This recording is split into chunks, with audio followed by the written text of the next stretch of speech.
Call the Farragut Beer Board for June 14, 2018 to order.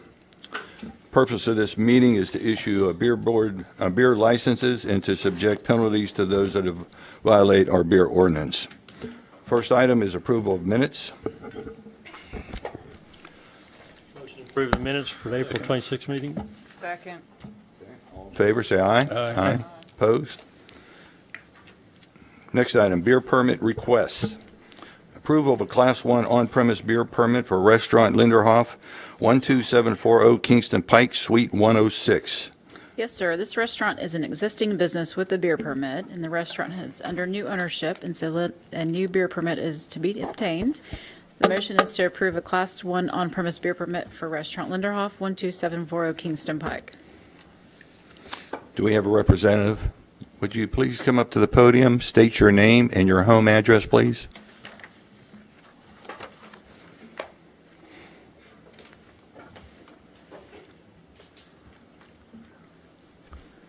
Yes, sir. My name is David Lowry. My address is 2020 Panoramic Way, apartment number 304, Knoxville, Tennessee, 37932. Would you tell us a little bit about, I guess, the change of ownership? Now, were you previously part owner or a new No, owner? sir. My wife and I have relocated here from Jacksonville, Florida, just about a month ago with the purpose of fulfilling her dream of owning a restaurant. Restaurant Linderhof was one that we came and looked at, probably back in the beginning of April. She actually spent 8 years as a refugee in Germany, so everything just seems to kind of fit in place with what she'd love to do. Terrific. We're all familiar with the business, so any changes or anything you plan to make? No, not necessarily right off the bat. We definitely want to keep everything the same as it's going now. It has a unique concept to it, and we want to try to maintain that. Hopefully, in the long run, our goal is to establish a lunch menu and bring in some lunch business. I hear there's some really good plans going on across the street and in the area, so we're hoping to take advantage of the new construction, the new developments, and grow with the community. Great. Are you familiar with our beer ordinance? I have read through it briefly, not super familiar as far as word for word goes, but I've met with the state of Tennessee, alcohol, LBT, or LB, whatever, our people, so. Okay. Well, we're going to ask you to make sure that you're up on all the information that you... Oh, most definitely. All right. Do we have a packet? I was going to get it for him tomorrow when he gets his Okay, we actual got- permit. We got a special packet for you that will help to make sure your employees do follow the guidelines as Okay. far as checking to make sure that the patrons are of age. Right. I understand here in the state of Tennessee, they require the servers to go through a training that's required for the license, but we will also be requiring our employees to go through what I believe is called TIPS training, which is another program that will also give us a break on our insurance. The gentleman behind you there, he's one of the ones that goes out and they investigate and check our businesses to make sure they are following the ordinances. So we have somebody that has not complied, and we're going to be dealing with them a little bit later. So I want you to be aware that if by chance you have somebody come in underage and they're served, you'll be brought before this board again for penalties. So be aware of that. Make sure you're fully aware of the ordinances and the rules. Yes, sir. All right. Any questions by the board? I just want to make a statement. My son works part-time for Restaurant Linderhof. I can't say that any of us financially benefit from that, but I just wanted to let you know. Just for clarity. Any other questions? None. I'm going to move to approve a Class 1 on-premise beer permit for Restaurant Linderhof, 12740 Kingston Pike, Suite 106. Second. Favor, say aye. Aye. Congratulations. Good luck to you. Welcome to Farragut. Yes. Next item, approval of a Class 6 special occasion permit for Farragut Business Alliance Red, White, and Blues Jam 2 West End Shopping Center. Yes, sir. The Red, White, and Blues Jam is requesting a special event beer permit, and the Business Alliance is a nonprofit organization, is requesting the permit for Saturday, July 7th. They're also requesting the $100 application fee to be waived as the town is an event sponsor. The motion is to waive a $100 application fee and approve the special event permit for Red, White, and Blue Jam event July 7th, 2018. Do we have a motion? I move to waive the $100 application fee and approve the special occasion beer permit for Red, White, and Blues Jam 2 event, July 7th, 2018. Second. All right. Steve, you want to come up and tell us a little bit about it, what's going on? Steve Krimpaski, 10609 Chevy Drive, Knoxville, Tennessee. Yeah, it's a repeat of last year, except a couple of new things. We added an hour, so we have an additional blues band to play, and people have been working hard to get some more vendors, so we're going to fill up that whole parking lot this year with all kinds of attractions and vendors. Echelon Bikes will once again have a little obstacle course for the young ones to ride bicycles around there. And the beer permit allows us to have the festivities get a little lively, and maybe people will shop Farragut while they're here, so. And just for the audience, that is July 7th, 3 p.m. to 10 p.m. at West End. Correct, right behind Buddy's Barbecue and the Exit Realty, Don Delphi's Pancake and Restaurants. You know where that's all at, so come join us. Looking forward to it. I have no other questions. None. All right. All in favor, say aye. Aye. Opposed? Congratulations. You might as well just stay there. Yes. Next item, approval of Class 6 special occasion permit for Farragut Business Alliance Dog Days 2, Village Green Shopping Center. Yes, sir. This is also similar to last year, and the motion is to waive the $100 application fee and approve the special occasion beer permit for Dog Days 2, August 17th through the 19th, 2018, in Village Green. And I'm going to move to waive the $100 application fee and approve the special occasion beer permit for Dog Days 2 for August 17th through the 19th, 2018. Questions? Comments? One is in Village Green Shopping Center, correct? Correct. It's, I wanted to say it's in front of Steinmart, but we've kind of moved it a little bit away from Steinmart so that their customers have easier access to the parking close to the store. So, but That's it's in the important. same. We need those sales tax dollars, so yes, Oh, yeah. I appreciate that. And my little crew has been working hard on making this even better this year, and it looks like things are shaping up very, very well. It's in August rather than September. No football game to compete with us. Registrations are on pace for a good showing from out-of-state competitors. And love everybody to come out and see our Doc Dogs competition, August 17, 18, 19. And the evening of the 17th, you can bring your pooch over to try, see if it'll jump in the swimming pool. So. Do we know if any of our hotels, I know a lot of them come and they stay in their trailers, but do any of them stay in the hotels? Are we? There was just a few last year, and they were mainly friends of the competitors. Okay. But the word is out already, and I've already talked to several of the properties about either reducing their deposits or waiving the deposits for pets. So. Okay. I have no other questions. Anybody else? None. All in favor, say aye. Aye. Opposed? Again, congratulations. Good luck. Looking forward to it. Steve. Next item, hearing to address Little Joe's Pizza located at 13100 Kingston Pike, beer permit violation of Town of Farragut Code of Ordinance 8-201 ETSCQ, whatever that is, I'm not sure. Yes, sir. Knox County Sheriff's Department performed a beer sting on various businesses within the town on May the 2nd, 2018. During the operation, an employee of the Little Joe's Pizza served alcohol to a minor. A copy of the Knox County citation is attached, and Little Joe's did have a violation in 2015 and was fined $500. The Farragut Board has the power to revoke or suspend Little Joe's beer permit or can offer a civil penalty as an alternate to the revocation or suspension. With the respect to such permittee, the board may, at the time it imposes a revocation or suspension, offer the permittee the alternative of paying a civil penalty not to exceed $2,500 for each offense of making or permitting to make the sale to minors. The permit holder shall have 7 days to which to pay the civil penalty before the revocation or suspension is imposed. If the civil penalty is not received within the 7 days, the revocation or suspension shall begin 8 days after the Beer Board hearing. If the civil penalty is paid within that time, the revocation or suspension shall be deemed withdrawn.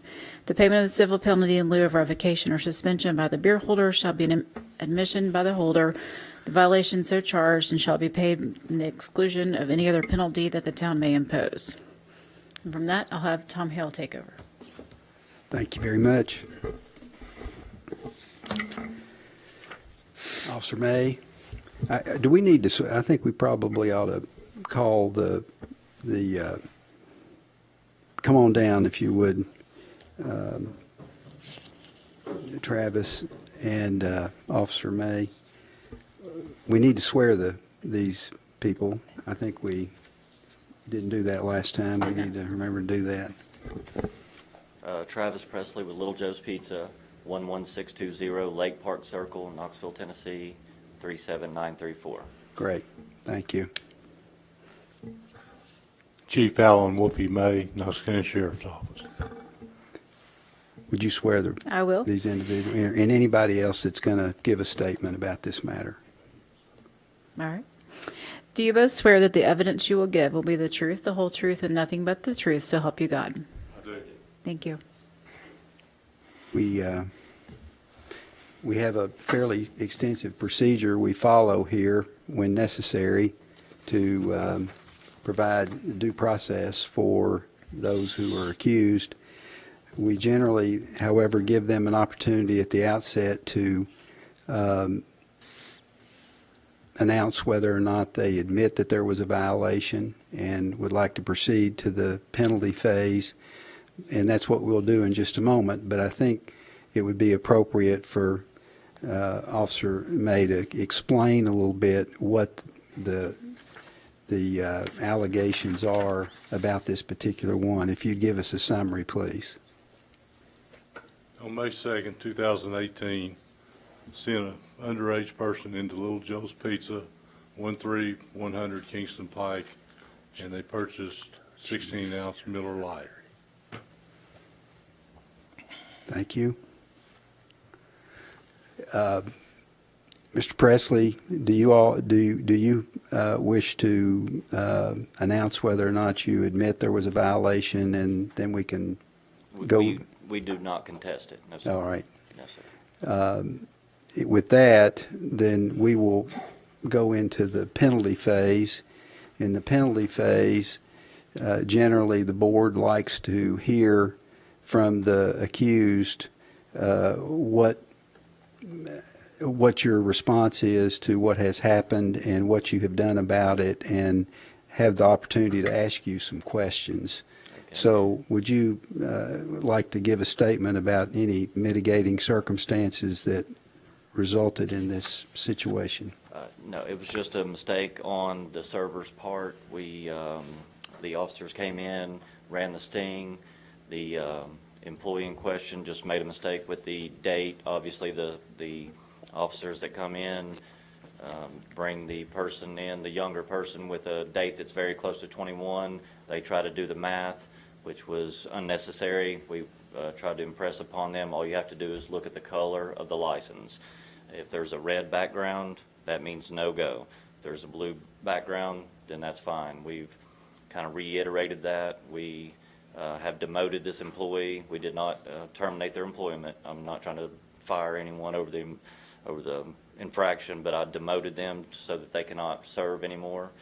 And he's been to the ABC school and got his license and gone through that process. So that's kind of what we've done.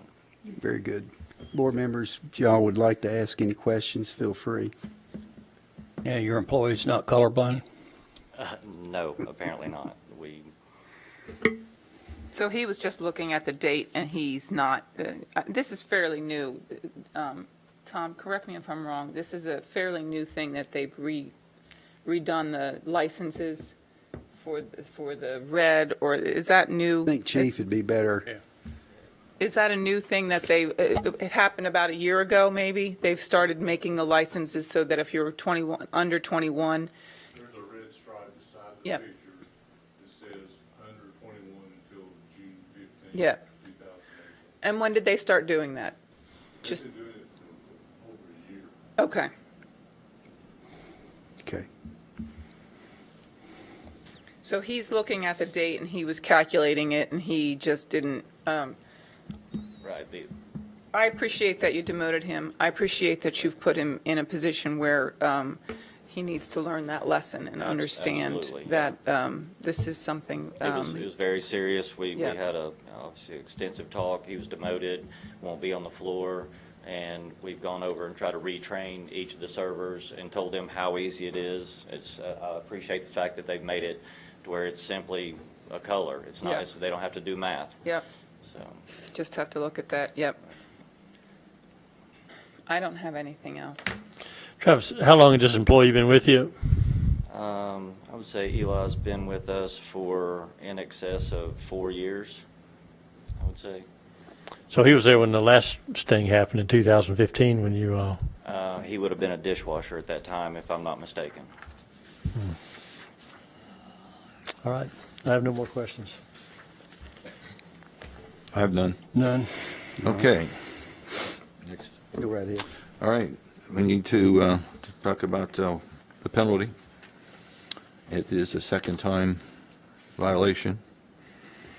And should I go over what our, Please. 'cause Okay. I forget. we have set basically a guideline. First offense, 14-day suspension or a civil penalty of $500. Second offense, 21 days or a civil penalty of $1,000. Can I ask a question? Do we set a certain time frame within which a record is clear? Have we ever thought of that? Like if a decade goes by, is that a, I know this sense, in this case, there's no question. It's pretty close. That this was shortly. That was the question I had also. Is there a time when we've been there in excess for over 45 years, and this is our second offense. I've been there in excess of 30 years. Like I said, with our second offense, I understand that these have been more closely related, but I had the same question. Yeah. I think the answer to those questions is that this is a guideline that you all have sort of followed historically. It's not written in stone anywhere. If you have a particular egregious violation, if it's the first one, you could, of course, deviate from what your guideline is. Just if you have one with a lot of mitigating circumstances and it's the third offense, you could do something different too. So I think it's really discretionary up to you all. All right. I don't know. I would think that, after 5-6 years, you might want to discount any first violation if it's that old. But I think we'll deal with that whenever it comes up. Yep. So legally, there's not a deadline, like if at the 10-year point, one violation doesn't come off? No. And we heard last time we did this that Knox County has a whole different way of looking at these things. I think their first offense is $1,000 and their second offense is $2,500, if I'm not mistaken. 60-day suspension. So, it's alternate, or optional with the accused whether you choose the suspension of your license for the period of time or accept the fine. You have the choice to do either of those. Right. Once it's determined that what the board wants to do. Very here proposed. I'm comfortable with it since really it was 2015, so only 3 years ago. I'm comfortable with considering this a second offense. I don't know how you all feel. Any other questions or comments? It's definitely a second offense. I agree.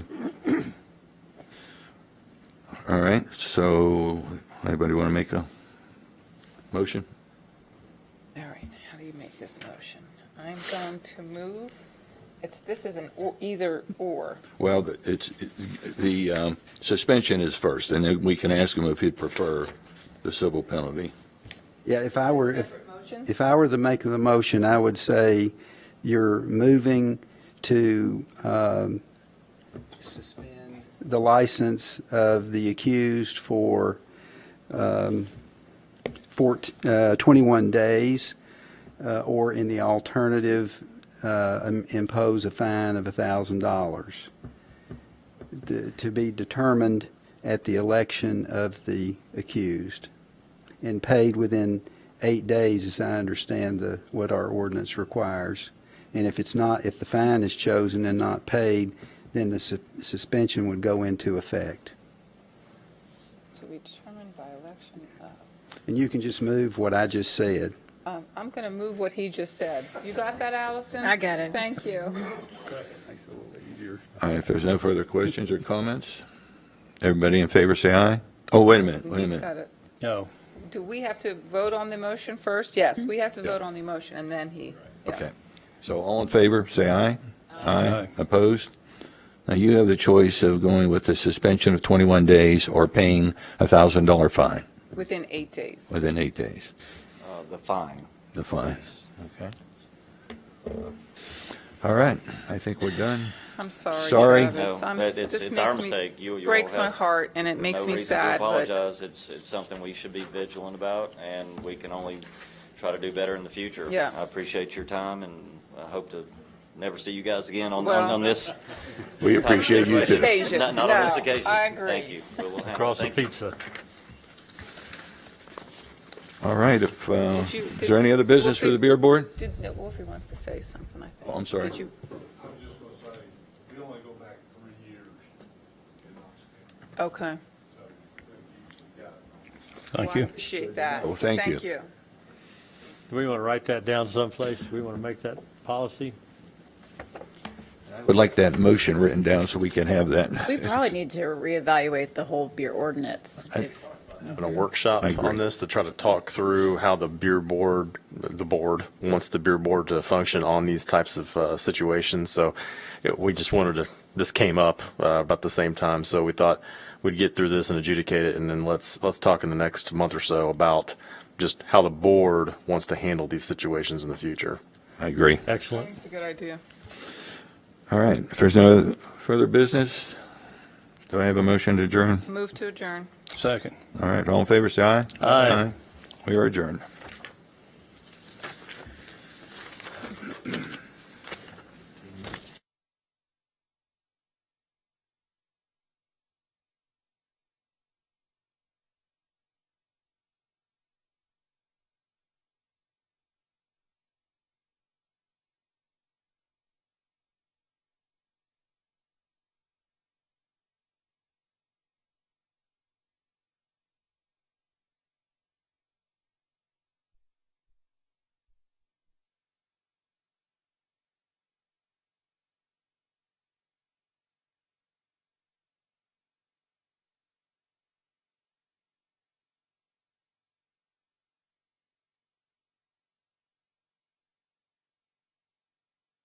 But then you'll have a stacking issue on, if you're not careful, on Campbell Station Road as well. You just want to start out here. Just have Mark start out here. Yeah. There's nothing I have to do.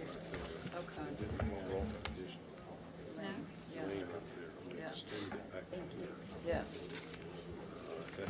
As the mark show starts. He's got that snazzy black shirt on, man. Maybe a little shorter. That black coat. Doesn't own a tie though. Originally. Johnny Cash. Yeah. Trying to get these ordinances Johnny Cash. passed here. Yeah. That'd be- Yeah. Yeah. Andy, I get a chance to say hi to you.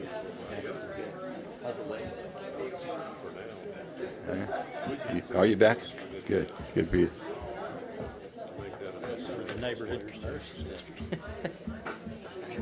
We've got some that are tennis players. Yeah, I figured they weren't.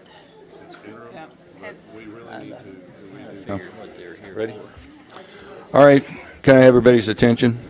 We're about ready to start. The mayor will not be here tonight, so as vice mayor, I'll be conducting the meeting. First thing, we're going to stand for a prayer, and Kyle Ritter, would you please come to the podium and lead us?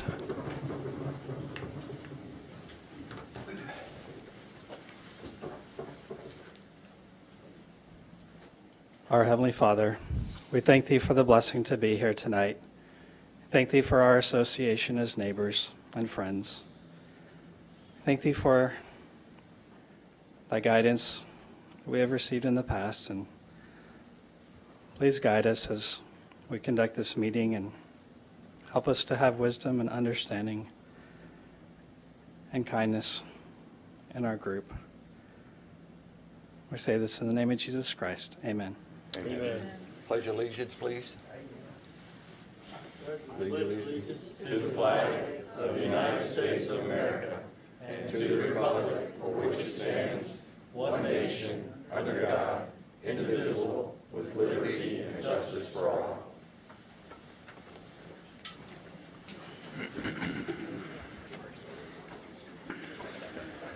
Okay, we have a quorum. Next item is approval of agenda. Motion to approve the agenda is written. We have two We have some, amendments. I think we have some changes. Yeah. Mayor Pinchak, we did receive a request from the applicant under items 6A, 5, and 6, which are ordinance 1809 and 18-10 to rezone parcels located along Kingston Pike and one on Union Road to postpone those for 2 weeks. So we'd ask that you delete those items from the agenda tonight. And that's the Yeah. only changes that we have. These things up. Okay, a motion, please. To approve the agenda with items 5 and 6, I'm sorry, 6, I don't know how we do our numbers. 6A, 5, and 6. 6A, 5, and 6 postponed. Second. Second. All right, all in favor, say aye. Aye. Opposed? Motion passes. Next item, mayor's report. I was not given any information by the mayor. Does anybody else have anything they'd like to say? Life is good in Farragut. Yes. All right, we'll move on. Citizens Forum. Do we have any? Vice Mayor Pinchak, we had one speaker, Debbie Hawk, I think, and she was to speak under item 6 that we just deleted. But would she like to speak at this time under citizens' comments? That's what he's saying. I think she wanted 6A8. I don't know. The budget. Okay, sorry. Thank you very much. You know what, for clarity, can we say, if anyone's here for Ivy Farm or Swan Farm, those have been postponed, the hearing on those ordinances have been postponed till the next meeting, which is in 2 weeks, just so we have clarity. Nobody here for that. Okay, I got the word, I guess. All right, so no other citizen forum? All right. It's always good to have. Approval of minutes. Move to approve. Second. All in favor? Aye. Say aye. Opposed? Motion passes. Ordinances, first reading. Ordinance 1803, ordinance to amend Appendix A-zoning, Chapter 3, specific district regulations of the Farragut Municipal Code by adding the neighborhood/convenience commercial zoning district, NCC Town of Farragut applicant. This item is really the result of some ongoing work with a committee that we formed almost a year ago to look at our comprehensive land use plan and try to more actively implement different strategies in that plan. One of the things that was identified by this group was that there's some critical areas in the town, some of them are gateways into our community, that we really wanted to make sure that they developed in a way that we felt like reflected the long-term vision of the community and the neighborhoods around these important areas. So one of the things that was suggested was that we might try to look at developing a new commercial zone. We have had the general commercial C1 as basically the only commercial zone other than our interstate commercial, which is C2, in place essentially since the town was founded. And it really hasn't been broken into, a different type of district with different opportunities and requirements. So what we are doing with this particular item is creating a more neighborhood-oriented zoning district. Most communities our size have these, and some of them have a number of them. This really would focus more on less intensive type uses. The general commercial district that we have is kind of the way it's described. It is general. It allows for a large range of uses, and it has kind of limited controls on the size and intensity of how those properties would be developed. So one of the things that we're providing for in this new zoning district is to take the C1 and kind of repurpose it into a more neighborhood scale district that could be applied in areas that were near residential communities that might transition well with those and better than the C1 would. So the staff put together some initial language back in March for the Planning Commission to consider, just a framework of here's some thoughts that we got, what are your all's feelings on this? And they all felt that we should pursue this, so we put together an actual ordinance at the April Planning Commission meeting. And they reviewed that, and they made some suggestions, some things that we've implemented in the ordinance that's before you. And that ordinance was unanimously recommended for approval at the May 17th Planning Commission meeting. Now, some of the key things that are in this ordinance that differ from the C1 district is it does have a prohibition against auto-oriented uses, fuel centers, those kinds of things. And it does provide for a restriction in the size of freestanding buildings up to 25,000 square feet. Then there's also some limitations on buildings that are proposed within 75 feet of property zone residential to try to keep that scale along that transitional space more in line with the residential communities that are abutting this particular type of development. Just for context, the Mellow Mushroom Center, Farragut Village on Grigsby Chapel Road is 22,600 square feet.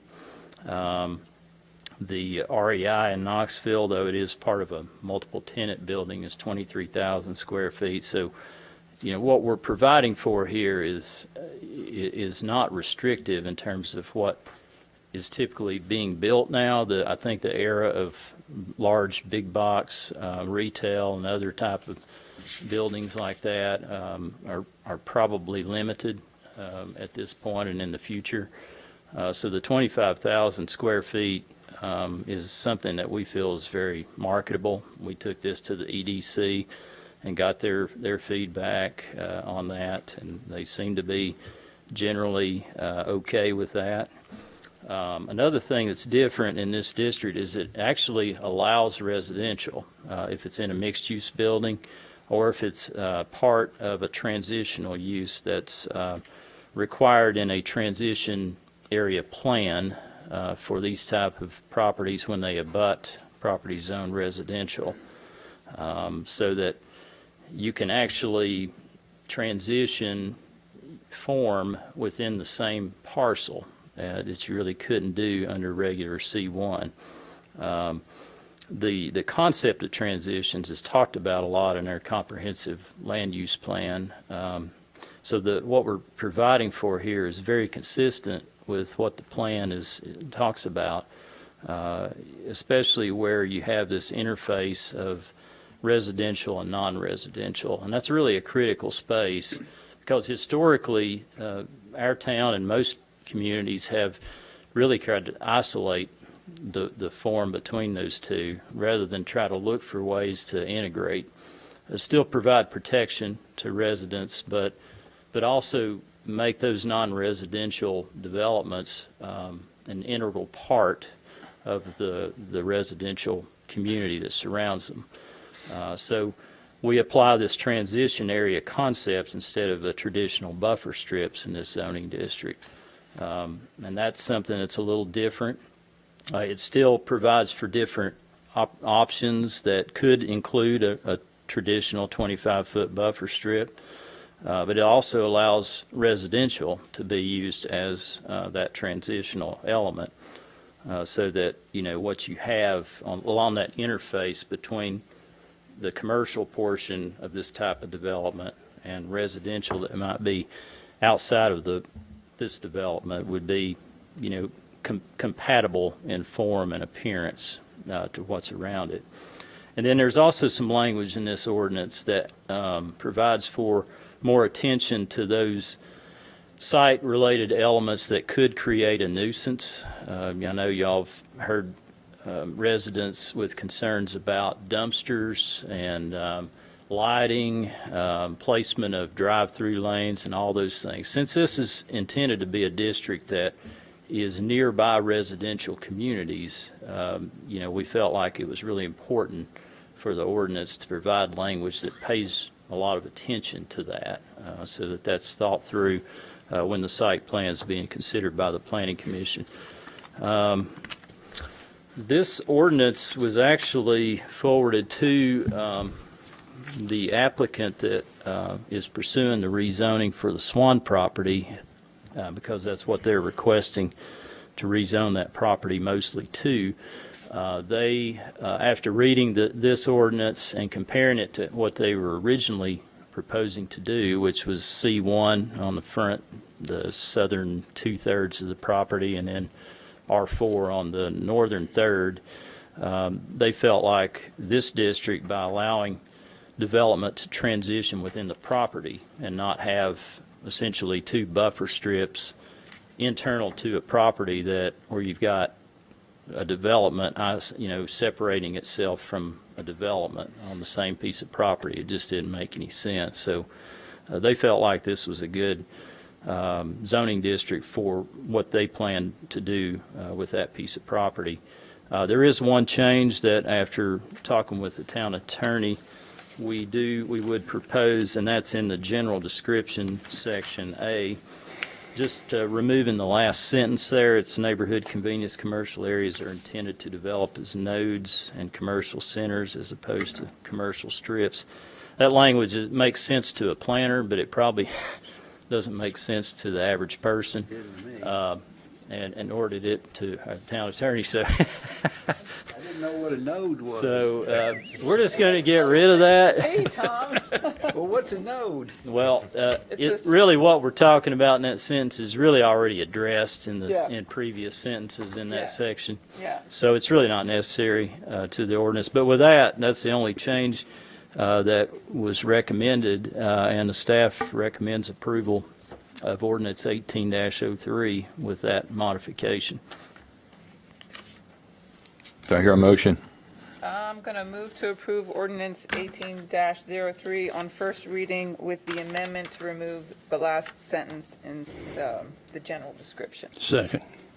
All right, discussion?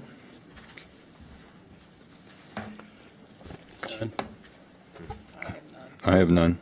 I like the language. I just want to be sure that this is an allowed use. We're not mandating this on anybody's property without a specific rezoning request, correct? Yeah, I mean, it's just an option that we don't currently have.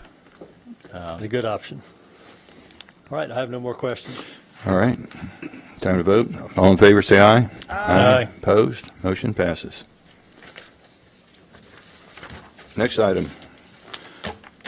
18-05, ordinance to amend the height regulations for accessory buildings in the R-1 Rural Single Family Residential Zoning District. Town of Farragut applicant. This particular ordinance came about actually initially from another amendment to accessory structures several months ago. And there was some thought about maybe looking at height on accessory buildings, particularly those that are constructed on a slope, because it has been an issue on occasion to where you, in order to meet the town's requirement of 15 feet as measured from the average grade around the building plane to the midpoint of the roof line, it can create a situation where a roof pitch is less attractive and incompatible, with the principal structure of the house on the property. So what we're proposing in Ordinance 1805 is kind of a limited basis, and it's really, we're proposing to apply it to a large lot situation where there's more physical space between properties and structures. So we're limiting this to the R1 zoning district. And then it would only, you could only qualify if you have at least an acre. And then in that case, if you're building a building on a slope that exceeds 4:1, at least 4:1, you can go up to 20 feet in height instead of 15 feet. But for each foot you go higher than 15 feet, you have to set that building back 2 feet from the nearest property line. So that's what we're proposing. That this was unanimously recommended for approval by the Planning Commission at their meeting in May, and the staff recommends approval on first reading. Do I hear a motion? Make a motion to approve ordinance 1805 on the first reading. Second. Questions, comments? None. None. Of none. None. All in favor? Aye. Aye. Opposed? Motion passes. Next item, ordinance 18-07, ordinance to remove the general commercial storage district CS-1 from chapter 3 of the Farragut zoning ordinance. Town of Farragut applicant. Another item that really stems from our CLUP steering committee discussions. Again, they're wanting to focus, and I think rightly so, on our gateways for the town as priority areas, and making sure that when those are developed or redeveloped, that we try to do it right and convey a good image for the community as people are coming and going from Farragut. So one of the things that the staff asked the commission to look at was the general commercial storage district that's been in our zoning ordinance for a number of years. It was essentially created a number of years ago for a boat storage development that was envisioned, but it was never pursued, and we've never had anyone pursue a request to rezone to this zoning district, so it seems kind of a defunct district, frankly. And it also has language in there that would apply this type of use along Concord Road. And as you all know, that's a major gateway into our community. It's also a road that's someday, hopefully in the near future, is going to be redeveloped. And it's going to be a very nice entrance to the town. So we just wanted to be careful with the kinds of uses that are allowed to go in those gateway corridors.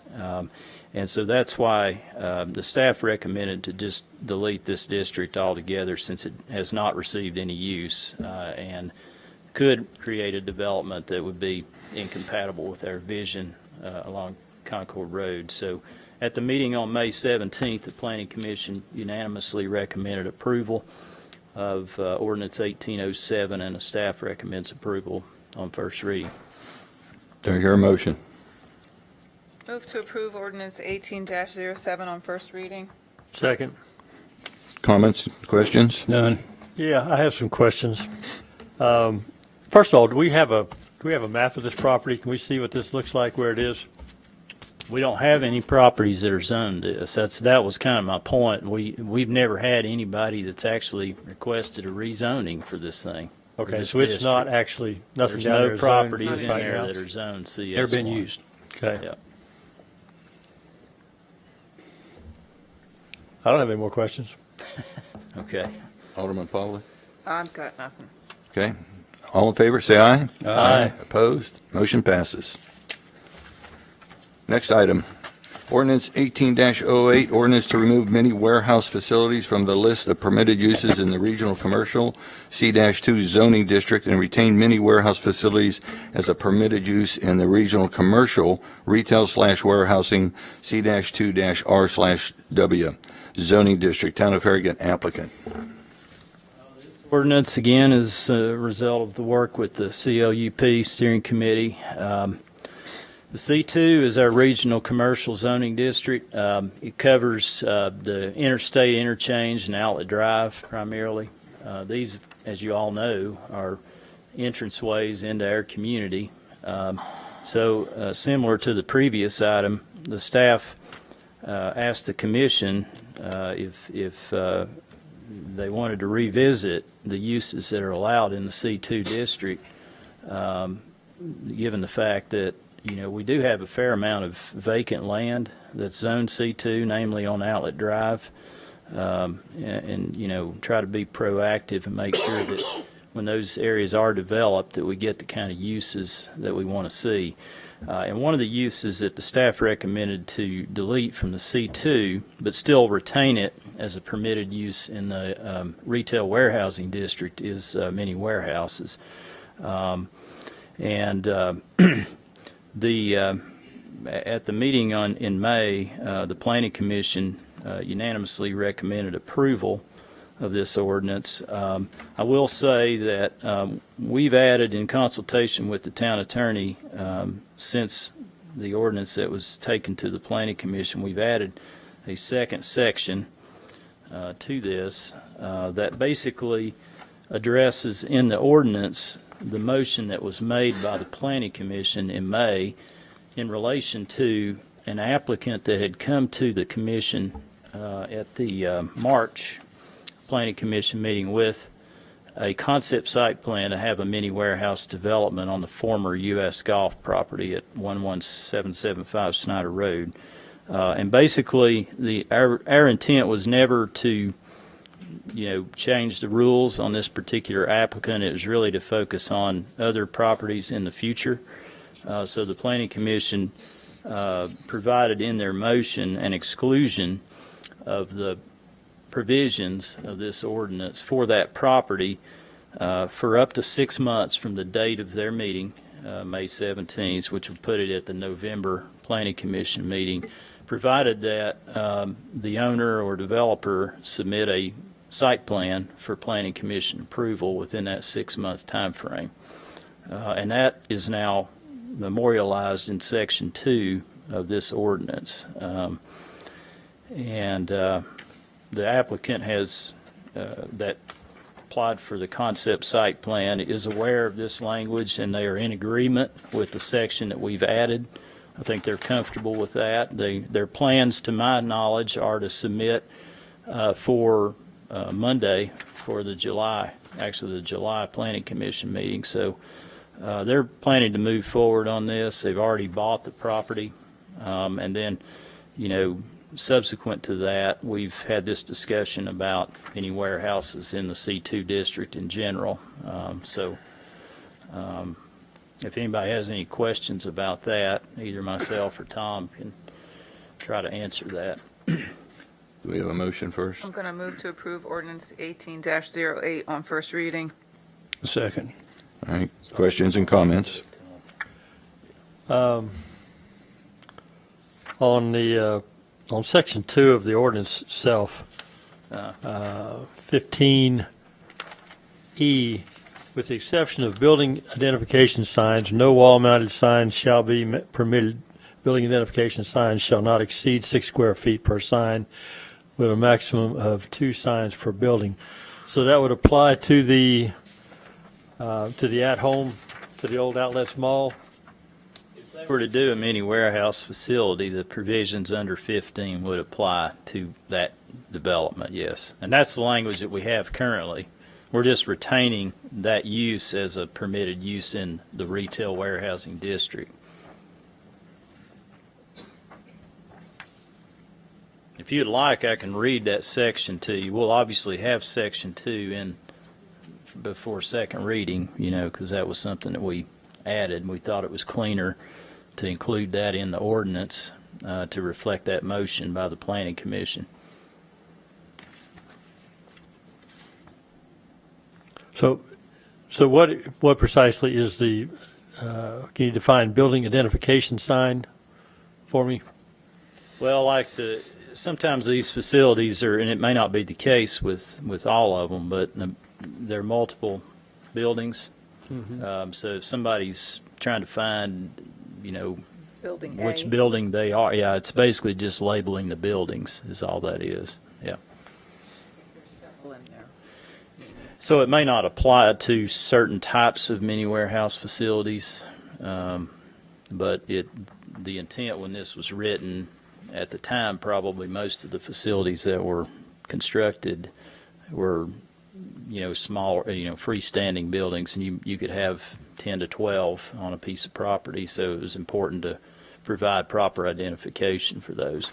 Okay, so I'm just trying to understand those. So if the at-home store, the old outlet mall, is the only thing that's currently going to be permitted for that use, the only sign that it could have on that building for a mini warehouse would be a 2-by-3 foot sign? Well, Say they what- could have a sign for, let me see here, I'd probably have to look at that, that language, because they could have a ground mounted sign. Okay, that's what I wanted Yeah. to clarify, because it Yes, says sir. here that the only, with the exception of, Yeah, it's just talking about wall mounted signs there. Okay. So, but they could have a ground mounted sign. In fact, the other two mini warehouses in the town have ground mounted signs. right. I just wanted to be clear on that we're not limiting that use to a 2-by-3 sign on, for the whole facility. No. That's all I have. Anybody else have any questions? None. Read that language for you, or? Can you read into the record, Mark? Yeah, let me read this into the record. This is section 2 that we added. Pursuant to action taken by the Farragut Municipal Planning Commission on May 17, 2018, and by reason of the substantial commitments made previously by its owner to establish thereon a mini warehouses facility, the amendment language in section 1 of this ordinance shall exclude the property referenced as parcel 110.05, tax map 130, 11775 Snyder Road, provided the owner or the owner's representative submits a site plan for a mini warehouse facility for Farragut Municipal Planning Commission approval by no later than November 15, 2018. So that'll be in this language in second reading. Yes, ma'am. Okay. Yes, it will. Any further questions or comments? None. In favor, say aye. Aye. Opposed? Motion passes. Item 5 has been delayed for 2 weeks, and item 6 has been delayed. So we're now on item 7. Ordinance 18-11, ordinance to rezone parcel 12, tax map 162, located at 801 McPhee Road, 20.267 acres from R-2 to R-1 OSR, Homestead Land Holdings LLC applicant. This particular piece of property there is kind of in the middle of the screen. It's just to the north of McPhee Park, the expansion portion of McPhee Park, and then south of McPhee Manor on McPhee Road, the west side of McPhee Road. The property is currently zoned R2, general single-family residential. And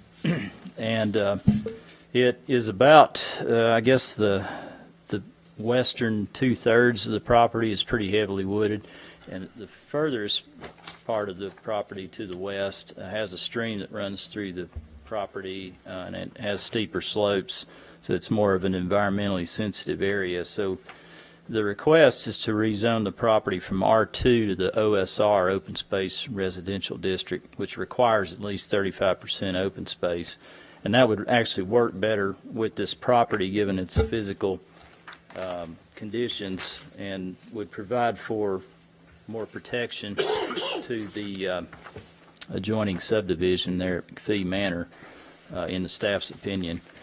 And so And you also have, right across the street, the cottages at Price Farms is zoned open space mixed residential, which is just a attached, detached version of the open space residential. So we feel that the requested zoning district is actually a better fit than what it is currently zoned, and it is more consistent with the future land use map and provides for a good transition between the park and McPhee Manor. There will be walking trails that connect McPhee Manor through this property to the park as part of the it's going to be called the Brass Lantern subdivision if developed there. So at the meeting in May, the Planning Commission unanimously recommended approval of this rezoning, and the staff recommends approval on first reading. Do I hear a motion? Motion to approve ordinance 18-11 on first reading. Second. Questions, comments? I have none. I have none. All in favor, say aye. Aye. Opposed? Motion passes. Item. Let's see, where are we? 8. Ordinance 18-06, ordinance to establish the fiscal year 2019 budget for the general fund, State Street Aid Fund, Capital Investment Fund, Equipment Replacement Fund, and Insurance Fund budgets of the town of Farragut, Tennessee, for the fiscal year beginning July 1st, 2018, and ending June 30th, 2019. Mayor and Board, we have been working on our budget process since February of this year, when department heads turned in their base budgets to the town recorder, and we began working through our budget process. And the way we work through that is to go back to what the Board of Mayor and Aldermen worked on last fall during our strategic planning process, to look at our vision for the town and determine, what it is that we want to become here in the future. So we defined our vision as redefining quality of life with a beautiful, close-knit, connected community where families and businesses thrive. And part of that vision then is we dive down into our mission and values, which is there on the screen, where we want to be an appealing and engaged community set apart by a dedicated team committed to integrity, innovation, and friendly service. And finally, we go towards our what we call critical success factors. Many people may call them goals and objectives, but there's a list of them here that define what we budget for each and every year. So when we go through this budgeting process, we're strictly trying to determine each of these different critical success factors, and then make sure our budget matches up with that. This year, as we looked at our revenue structure, we are estimating around $10.9 million in proposed revenue for the town for fiscal year 18, which starts on July 1st and ends June 30th. We always budget conservatively when it comes to revenue, and make sure that we have a good gap there between our revenues and expenditures each and every year, which we put back into our capital investment program at the end of the year. For this next year, our local sales tax is the largest form of revenue that the town has. We had a large bump in the September-October timeframe based on the state of Tennessee had inadvertently taken some revenues from us in the previous fiscal year and remitted them back to us all at one time in that month. So that's why you see that big spike back in October. But overall, our revenues are trending slightly up for local sales tax, and this does make up 56% of the town's overall revenue for each year. The second largest revenue source that the town has are state shared taxes. Many of you certainly are aware of the Improve Act. The Improve Act, just a couple of years ago when it went into effect, essentially gave additional dollars from gas taxes to help us with street resurfacing. As the overall revenue, this is actually turns out to be $133 per person that lives in the town of Farragut, based on our population of 22,600 from our last special census count. Our other source of income is the hall income tax. This is one of those sources that, again, we know is going away in the next few years. The state legislature has made that a priority for this revenue stream for towns, cities, and the state to all go away here soon.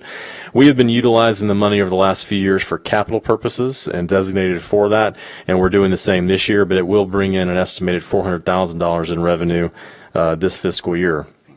Our wholesale taxes we get from the wholesale drink, wholesale liquor, and wholesale beer. This is usually a very stable revenue stream. Just has slight growth over the years. Obviously, this past year with wine and grocery stores changing the dynamic of how liquor is bought and sold in wine, especially in the town, there's more avenues for people to buy that inside and outside of town. And so we have seen a slight dip in wholesale liquor taxes and revenues coming into the town, but it's not an extreme dip. And so we do anticipate a slight dip next year, but it should be, I think, roughly about $40,000 less than we're anticipating in this fiscal year. Intergovernmental is also, again, a very stable revenue stream. Most of this comes from cable TV franchise fees and also TVA, gross receipt taxes that we receive. And we're estimating and proposing $651,400 for FY19. Building permits and license revenue. This is one of those revenue streams that is very dependent on the amount of activity in commercial and residential development that we have throughout the year here in town. Over the past several years, we've had good growth in residential. Commercial can be sporadic depending on the project and what's coming and going throughout the year. Estimated this year is around $600,000 for the end of 18. And again, this is one of those revenue streams that we budget conservatively because we do not want to estimate too high. And so we're estimating around $354,000 in next year's budget for building permits. Again, if you sliced and diced up our revenue stream, you can see there that by far the largest percentage of our revenues are the sales taxes that we receive from local sales tax, with state sales tax being right behind them based on our per capita population, and with the wholesale drink tax right behind that. Total revenues this year we anticipate at $10,919,320. So on the flip side of that, we have our expenditures for next year in FY19 that are being proposed at almost $7 million, $6,976,963. If you look at our overall budget for expenditures, the largest costs that we have are personnel. We're a service industry, the town is, and so obviously we do have personnel costs to go along with that. Overall, the total personnel costs for next year are roughly around $4.3 million, and our operating has been about $2.5 million. And then our personnel cost to operating, you can see here, is around 63% of personnel costs with 37% operating. And then if you look at our personnel costs to benefits, it's around 73% of salaries and 27% of benefits. What I can tell you is these statistics have been fairly consistent over the last 7 to 8 years for the town. Some of the changes that we've got in personnel this year, one is we are reclassifying a couple of positions that we have. One is the assistant town administrator position. We are reclassifying that to an assistant to the town administrator position. And then we are also classifying a full-time administrative assistant in public works to part-time. So those two changes are going to save us a little over $100,000 next year. We're proposing a 4% merit package for all employees to be eligible for based on their performance evaluations that come on July 1st. And then we also have health benefits increase this year of around 2.5% over last year. And finally, we are proposing range adjustments for all positions of 5%. We haven't done range adjustments in a couple of years.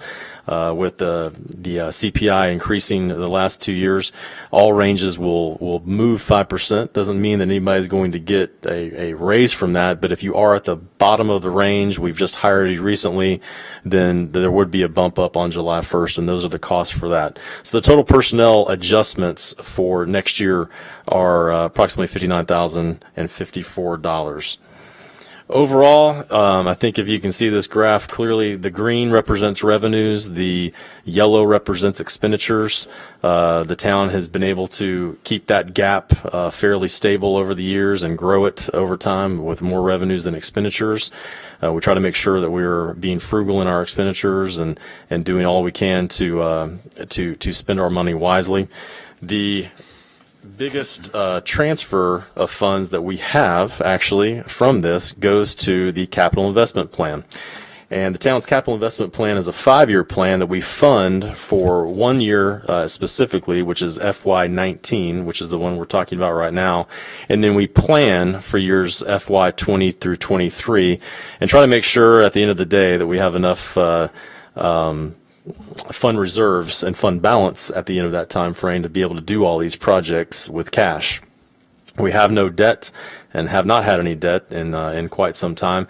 And so all these projects we have to save up for over time. So if something in the future we can't save up enough money for, then certainly we can push those projects off, or sometimes things get reevaluated.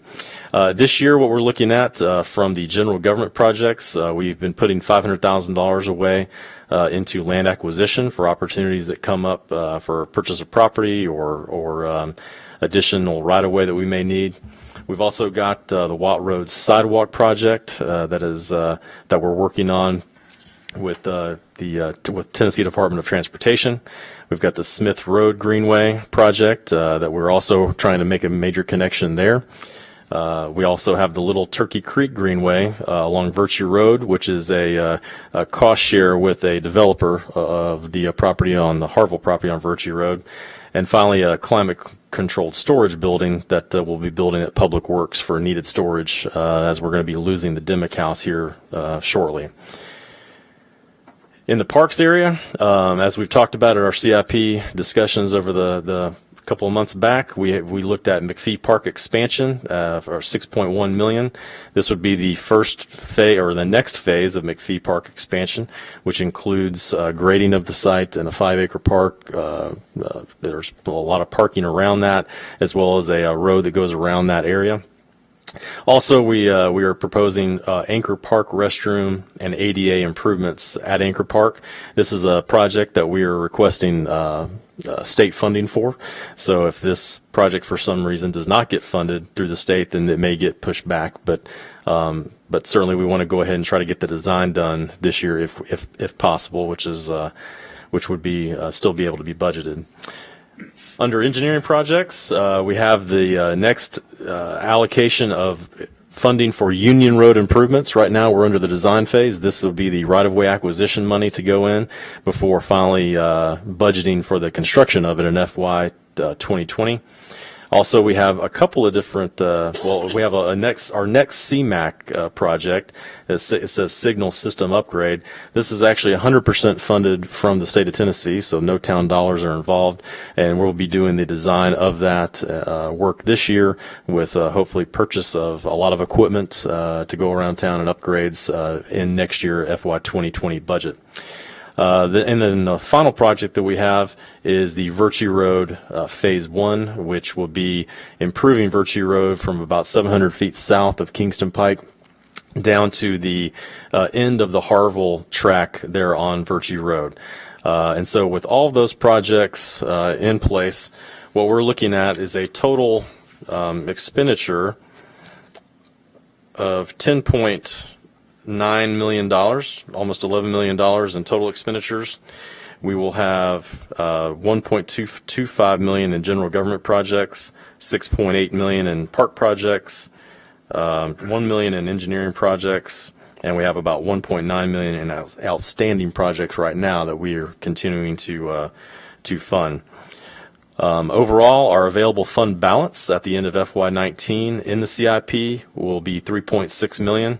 And if you look out in FY 2023 with all the projects that we have over the next several years, we project a fund balance of around $2.1 million at the end of that time period. Our next fund is the State Street Aid Fund. State Street Aid, as I mentioned earlier, is based off our population and gas taxes. This fund, we received around $791,000 in gas tax, we believe, this year.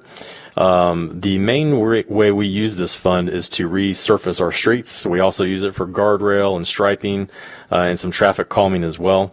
Overall, at the end of the year, we'll put $100,000 in additional funding from general fund into state street aid fund, and we project at the end of FY19 that we'll have about $1.1 million in fund balance. We also have an equipment replacement fund.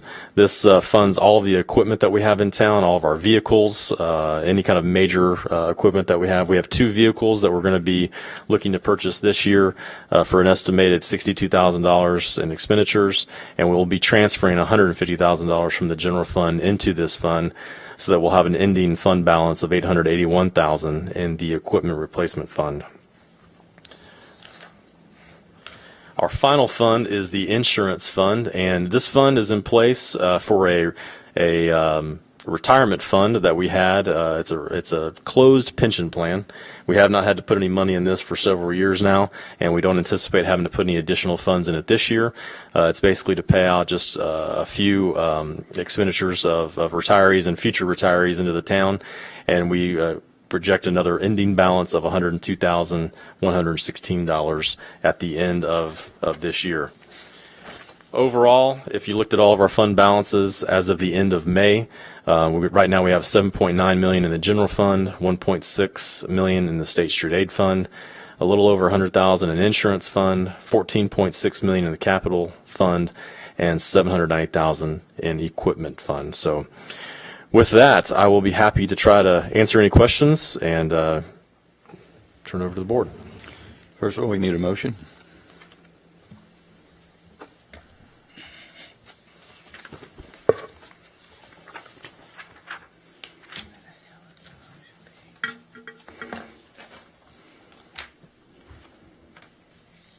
Motion to approve ordinance 1806 on first reading to adopt the annual budget for the town of Farragut, Tennessee for the fiscal year beginning July 1, 2018 and ending June 30, 2019. I have a second. A second. All right. Comments and questions? Hear from the audience first, or how do we want to do this? Because there's people that Good want to talk to question. this. What would you like to do? Well, there's a lot to They've been unpack patient. here. They're So- patiently waiting, so. So let's go ahead and hear from the audience All right. first. Protocol here is that if you want to speak, you need to turn in a blue card, which I think most of you have done. If you want to speak, just step up to the podium, state your name and your home address, and you've got 5 minutes. So we've got a limit of 5 minutes per person. And if additional people want to talk on the same topic, let's not repeat the same information. It's just, if you have something different that you want to say other than what the previous person had said. So who would like to start? Our first speaker is Amy Klinska.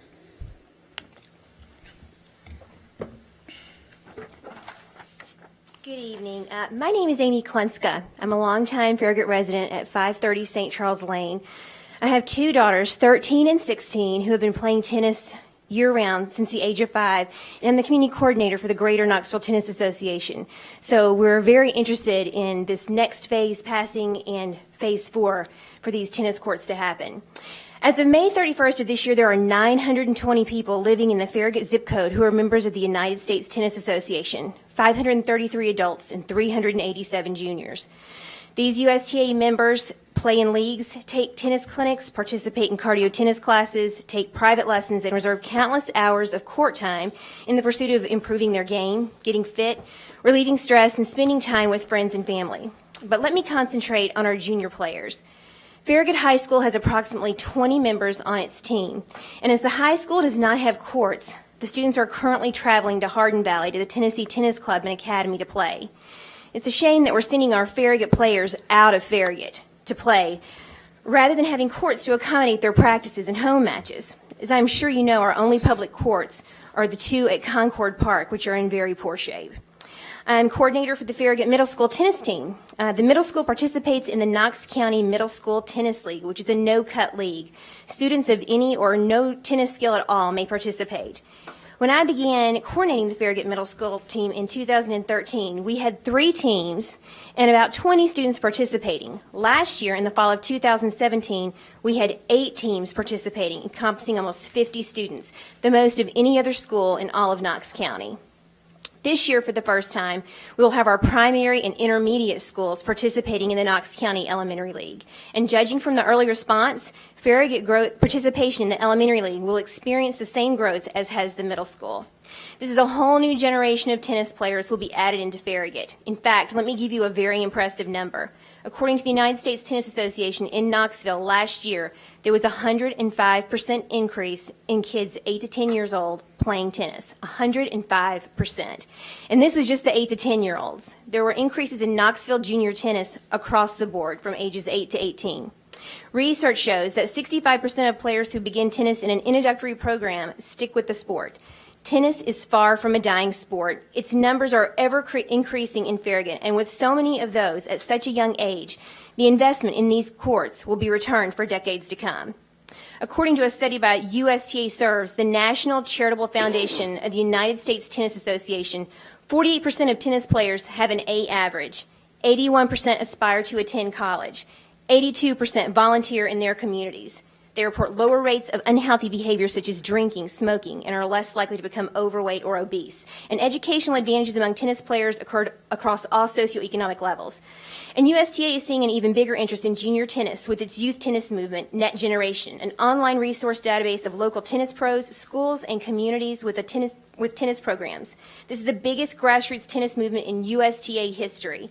It got its activation and brand awareness at the U.S. Open last year, and the movement is gaining traction every day with more providers and consumers. Adult tennis is growing as well. Tennis is a lifetime sport. I didn't start playing until about the age of 40, and I became addicted quickly. And there are leagues for 18 and over, 40 and over, 55 and over, and 65 and over, and every one of these leagues grew last year in Knoxville. Adult players often extend their tennis time to after-match meals or drinks at nearby restaurants, and when Farragut's tennis players are forced to go out of Farragut to get courts, they're spending their money somewhere else. Many of our local tennis clubs host large tournaments whose need of extra courts could bring play to our courts, bringing out-of-town players who book hotel rooms, purchase meals, shop, and fill their gas tanks, thus helping our local businesses. We recently went to Chattanooga for one of my daughter's tennis tournaments. It was played at multiple venues all across Chattanooga, including many public facilities. And trust me, my family fed the local economy while we were there. Public tennis courts boost commerce and culture, create jobs, attract local, state, and national tournaments, and increase economic impact, and increase national exposure of a city as a tourist destination. A city becomes more attractive when a municipality opens a door, making it possible for people who might not be able to afford a club membership to play. Failure to build these courts is a failure to bring health and economic benefits to our community. So for the sake of so many Farragut voters, please build these much-needed tennis courts. Thank you. Well, thank you. Very good.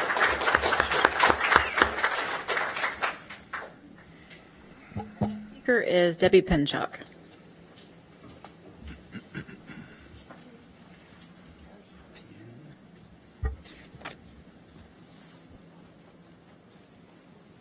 My name is Debbie Pinchuk. I live at 12618 Red Canyon Road. And it seems like I was just here a few months ago, because I was. We talked a long time ago about our parks, and especially about the McPhee Park expansion.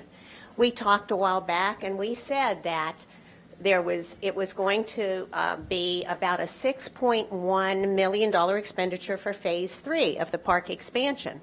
And we were told at that time, and that information is still current, is that money is in the budget.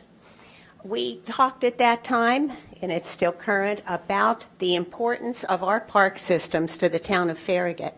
There are some statistics out there that say that if you have an expansive and active and vibrant park system, each individual home can increase value in over $3,000. That is just one study, and that's just one average. We talked then about the fact that our parks are one of the biggest draws to our town of Farragut. And we need to make sure that this is a priority for us. I don't know if some of you realize, but the first master plan for the McPhee Park expansion was presented in 2012.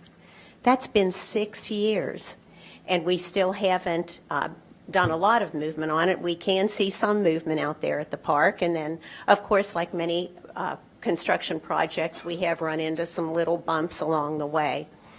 But before we even started that, before we even developed our master plan back in 2012, there were hundreds and hundreds of Farragut citizens that responded to surveys, to focus groups, and voiced their opinions. And they said that the citizens of Farragut and the surrounding communities want this park expansion. It's the kind of thing that it might not be top on everyone's list of priorities, but when you consider the number of people that can be positively impacted by a park expansion and by our park system, it doesn't matter if it's a young toddler or a senior. We have something for everyone. And Ross Fowler has developed a master plan for this expansion that addresses so many needs in our community and so many desires and wishes in our community. You just heard Amy give an amazing talk about the need for the tennis. That's just one element of this expansion. She didn't mention pickleball, but we've got that planned in there as well. And that's another rising activity, especially that focuses towards seniors and families as well. You don't have to be quite at the level athletically as some of the kids and the adults that are out there playing tennis, but it appeals to many people. So please just consider the fact that this park plan has been in the works for many, many years. And we have waited for it and have waited for it. And the longer we wait, the more expensive it becomes to complete this project. So let's get on this bandwagon. Let's get this project going so we can all see the results, see the benefits, and enjoy it in the near future, in many years to come.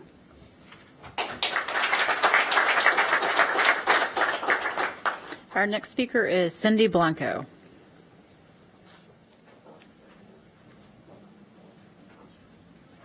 Here's my sign. My name is Cindy Blanco. I live here in Knoxville, Tennessee, down here in Sugarwood, 12004 Butternut Lane. I am loving pickleball. And I'm worried, she was talking about the growth, and the plan had started building. When is it going to happen? And I think you'll have 4 pickleball courts coming up. By the time I heard it might not be till 2020, we're going to need more than 4 by 2020, the way pickleball is growing. But I think, like she said, what tennis, you'll bring in money from the tournaments. People will come and spend their money at the grocery stores and fast food stores. So it's basically everything that everybody else has said, but pickleball. We need our courts. Our next speaker is Rich Caracas.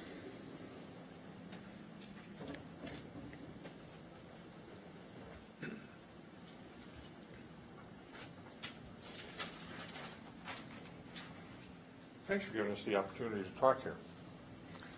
Give me a second, I gotta wear my cheaters.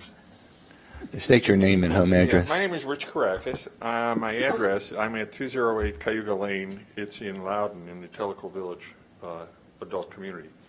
I'm here today in the capacity, I'm the Knoxville area ambassador for the USAPA, which is the United States USA Pickleball Association. The USAPA is, like the USTA, the governing body for pickleball around the United States. And I'd like to put a few numbers to get up to validate some of the previous comments. Pickleball isn't new. For one thing, it's 53 years old. People have been playing it. It's played universally right now. In the United States alone, there are approximately 6,000 venues to play pickleball already. Those venues contain over 16,500 courts, and it's present in all 50 states and in every Canadian province. There are just under, or actually by now, it's about 3 million players in the United States playing the game, which is up 12.3% since 2016. The the SFIA, the Sports and Fitness Association, says it's the fastest of all current sports, and it's growing in all age groups. The U.S. APA National Games this year had 1,300 players from all 50 states. Coming up in Nashville, the Senior Games are taking place, and there will be over 900 players playing in the Senior Games. And there was a U.S. Open tournament in pickleball, and it was broadcast on CBS Sports. It's a legitimate sport. The point I'm trying to make is it's a legitimate sport that's come of age. On a more local level, for a more local perspective, I'd like to give you a few numbers. Tellico Village, I'm also the president of the Tellico Village Pickleball Club. The village, as you know, if you don't know, has about 6,500 residents. We have over 500 dues-paying members in the Tellico Village Pickleball Club. We have 8 lighted outdoor courts right now, which is woefully inadequate, I have to say. And we need more. Knoxville, the city of Knoxville is kind of interesting because it's grown since 2013. The city of Knoxville now has 10 dedicated outdoor courts in 2 different venues.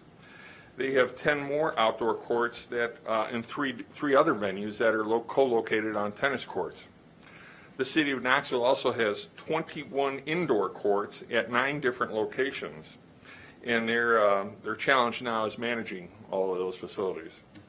Someone talked about tournaments. The city of Knoxville hosts a tournament, as does Tellico Village. We hosted a tournament last fall. We host one every fall, an open tournament that brings people in from last year. We had 9 different states represented coming to Tellico Village to the place, spending the money in the local community, probably spending a lot of it here in Farragut, playing pickleball. And it is open to all ages. It is active now. It's a part of the many schools' physical education classes. We're working locally with the Lenore City Boys and Girls Club. We had a great experience. One of the kids we're working with, we painted 3 courts in their facility.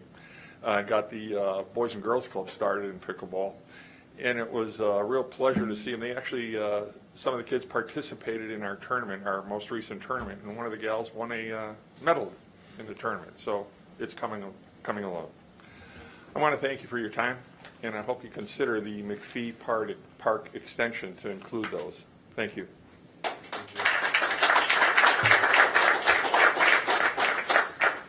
Our next speaker is Arlene Weinstein.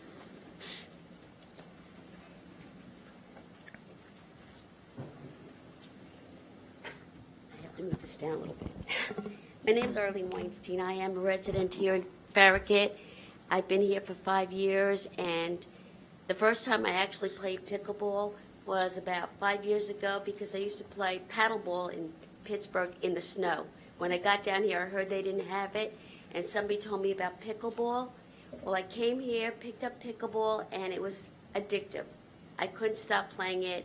It was more fun for sports, and then it became a little bit more, where people would come out and compete on it. But personally, I like pickleball for the sports and for bringing families together to the park because you have the splash pad up there, and you're also getting a lot of the old retiree people coming to your new developments right across the street from there. And a lot of them would probably love to come over there and play pickleball. I had to drive to Maryville, Oak Ridge. I drove as far as to Powell to play. And after a while, it was like a long drive. After work, coming home, having to drive that 40-minute drive. So I'm kind of excited about hopefully getting, the pickleball courts here at McPhee Park. And personally, I think you'll get a lot of response. A lot of people coming to play it. And like they said, we can get some fundraisers going to help support the courts and build some more. and we can get sponsors, because there are people that live here that don't want to drive to Maryville or Oak Ridge. They want to be here and bring the money here to our town, because I love Farragut. And I just, like I said, I'm unprepared with my speech, but my main goal is to come here, have fun, and be part of the Farragut town, and bring residents here to enjoy pickleball. And like I said, I don't know if a lot of you know about where the name pickleball came from. It came from a spaniel dog. His name was Pickle, and that's how they became the name pickleball, because his name was Pickle. So they named it after a dog.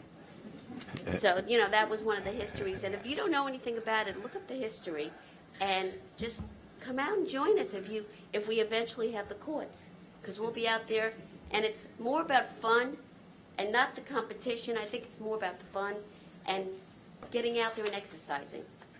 So hopefully pass it and we get it. Thank you very much for having me.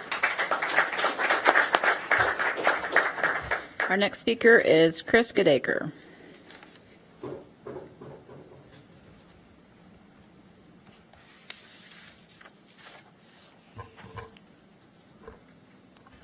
Good evening. My name is Chris Goodacre. I live at 436 Rockwell Farm Lane.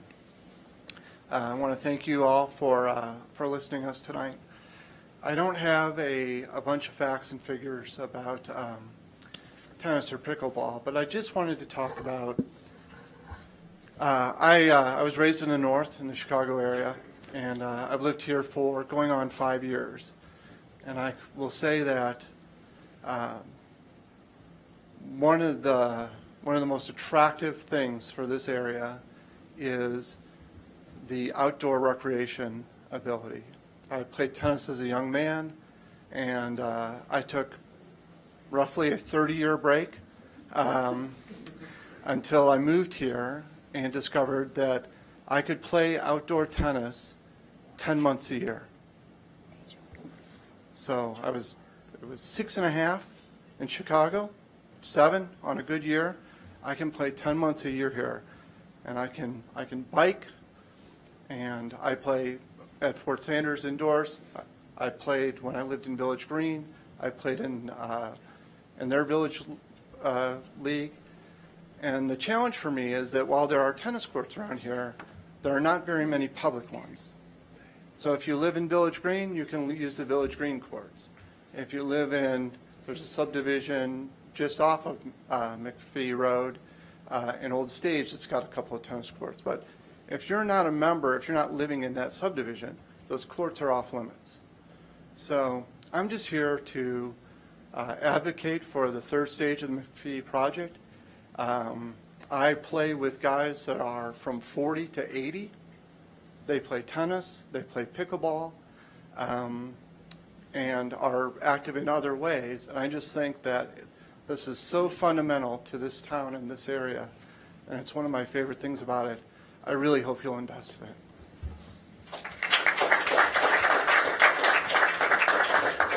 Okay, our next speaker is David Horch.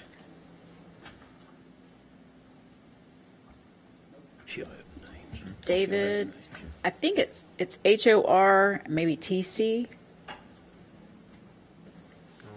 No? Okay. And our next one is Tina Heath.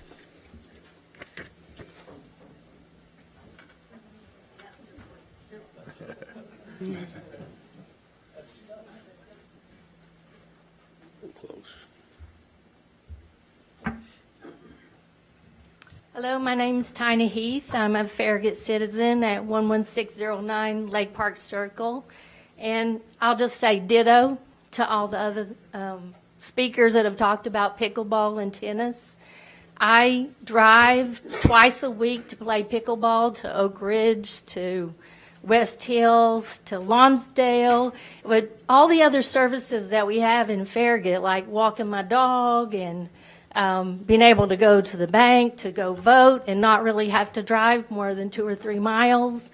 Now I have to drive 25, 30 minutes to go play pickleball.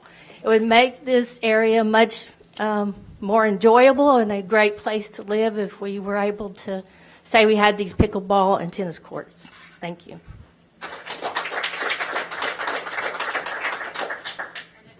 Is Debbie Hauk.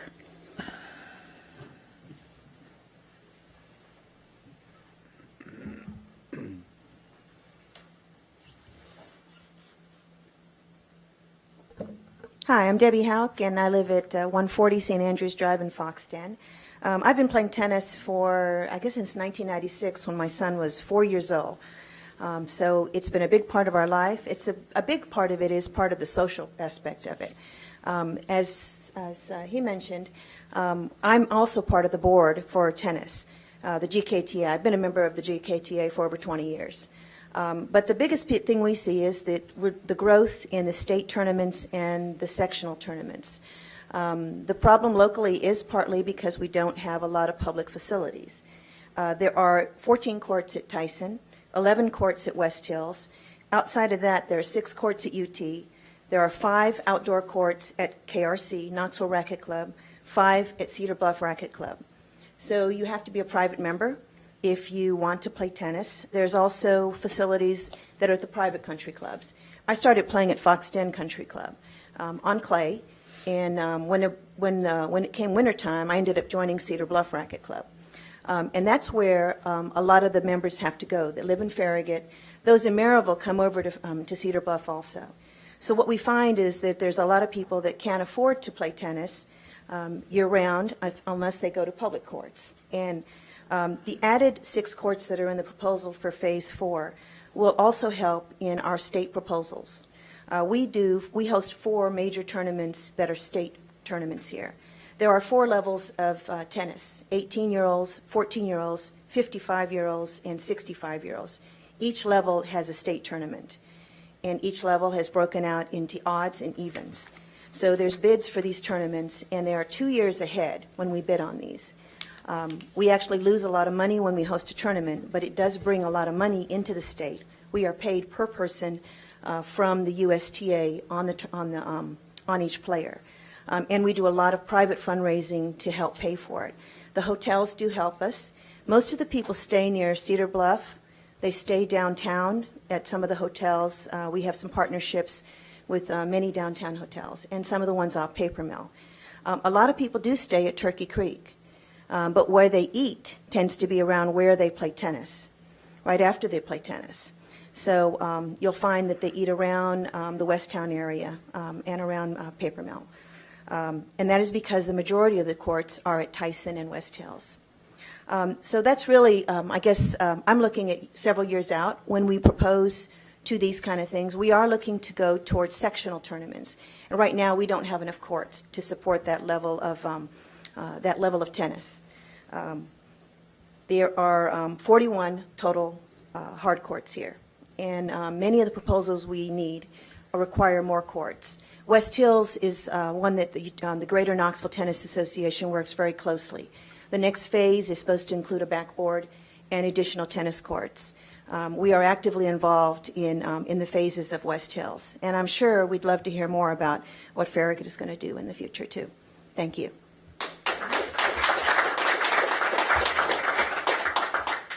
Final speaker is Valerie DeBow.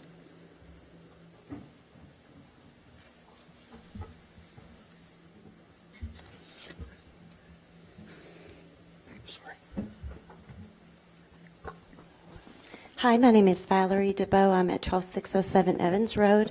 I am also the chairwoman of our Parks and Athletics Council. My take here is going to be a different spin, and what excites me about our community is that we can offer diversity within our parks.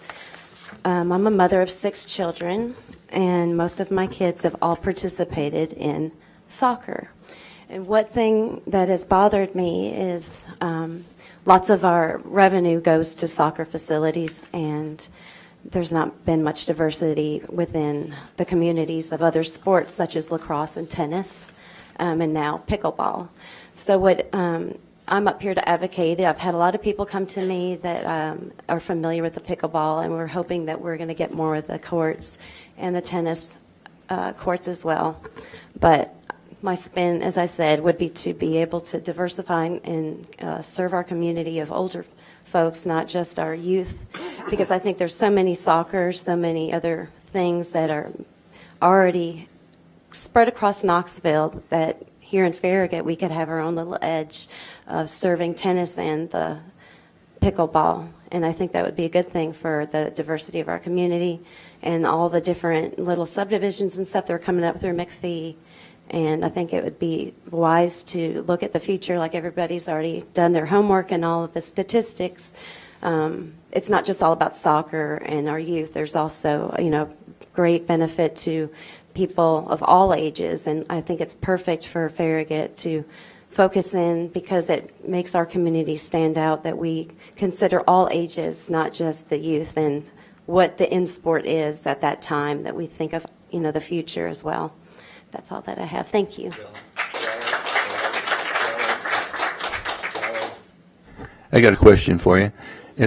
Are you familiar with the master plan? A bit. Okay. Could we put the master plan up?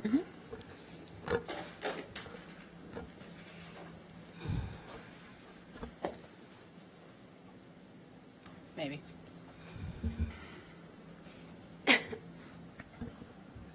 Since you're chairing the Parks Committee, could you just there's some of the people may not have seen this entire master plan and what's in there. Can you quickly go through? My eyes have gone bad. I do remember that one benefit was that we did drop, I think, a soccer field. So that was a very big plus, that we were able to gain the space, I think, probably south of the current, was it the Great middle, Lawn? the Great Lawn. Yeah. So I'm not sure exactly how many, what is that, 6 tennis courts? I'm seeing 6. Yeah. Yes. Courts. And one thing that I had other people tell me that they expressed that we would hope, they hope that there would be more of the pickleball and more backboards that people, if they just were by themselves, that they would be able to go and hit, and do things on their own without having a friend be there.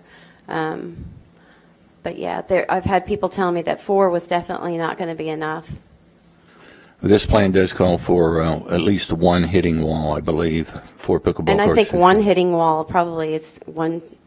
We need more than that, because you're talking about tennis from the high school and stuff, and just people, individuals. I don't know what size we're talking about for that, but I can imagine it wouldn't be too big. If you look at the far left end of that, folks, that's a disc golf course, frisbee golf. You may be aware of it, and a lot of walking trails, and possibly in the top left corner there, you see the 2 brown buildings. That is supposed to be an amphitheater that can have.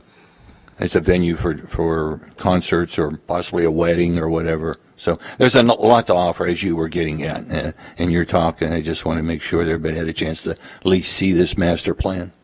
And there's a lot of diversity. I think, if we could add more of the tennis courts and pickleball, that would be great, because it would offer so much more than just soccer and, playgrounds and splash pads. There's more to the community than just children. We all matter.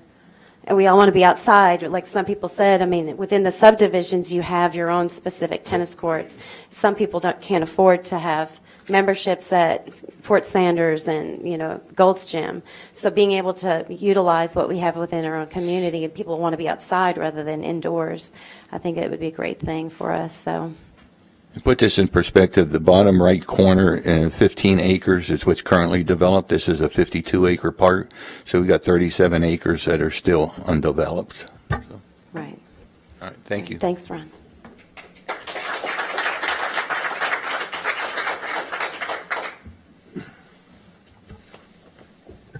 Okay, comments, questions from the board? All right, I've got a few things.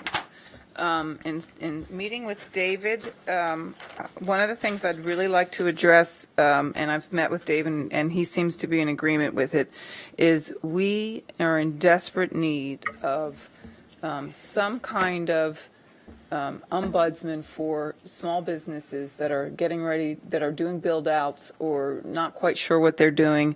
I know that our community development area is looking for a building official. And that is one aspect I would love for our building official to be able to handle is small businesses that are not quite understanding the process, or they have a question about something that's going on, that they have someone they can go and have a conversation with and be communicated to. I've also indicated that we started kind of brainstorming how we could do this in a current structure. The assistant to the town administrator certainly would have to have some time to get on board with how our town operates, but at some point could be the person that feeds. Someone comes in, has questions, where do I get my signs, how do I do this, how do I do that? The assistant to the town administrator could be that point person to help anyone who has questions. We are in desperate need of how are we going to recruit local small businesses, because we know how to do national retailers, but local small businesses require a certain touch, a different touch, and this would be an initial place to start, to have that infrastructure, that personnel in place. So I'm not sure if you guys are on board with that, if you think that those extended responsibilities are appropriate in those two different positions. But I was just providing with you some of my thoughts on that. Are you proposing that what David had in his, instead of an assistant town administrator, you were going to have an assistant to the town administrator? Correct, yes. And he came up with a budget, a payroll Duties. for that person. So that's all you're saying is give them different duties, or are you talking about expanding that? I want to expand the duties, and I don't know if that means you're going to end up expanding pay or not, but I want to make sure that we are starting to look within our current structure to see where we can get this going, because it really does need to be at a staff level. I think that we don't have to expand anything other than the job description of what that person would do. But I do want you to make sure that you realize it's going to take some time to get that person, when we get them on board, to understand the town's rules, regulations, and then start getting out into the business community. Yep. And it's not going to be their full-time job to do that. It'll just be a part of their job. Yep. Yeah, we've had quite a few of the developers and builders that I've spoke with that would like to have somebody, a point person to go to on particularly on codes, where they may have something that comes up and they really need somebody to talk to in a quick hurry because they may be pouring concrete or something of that nature. And I think that would be a help to those folks as well. I've got to agree with that. We got to be more business friendly and help these people along in their process of developing their business. So I agree with that.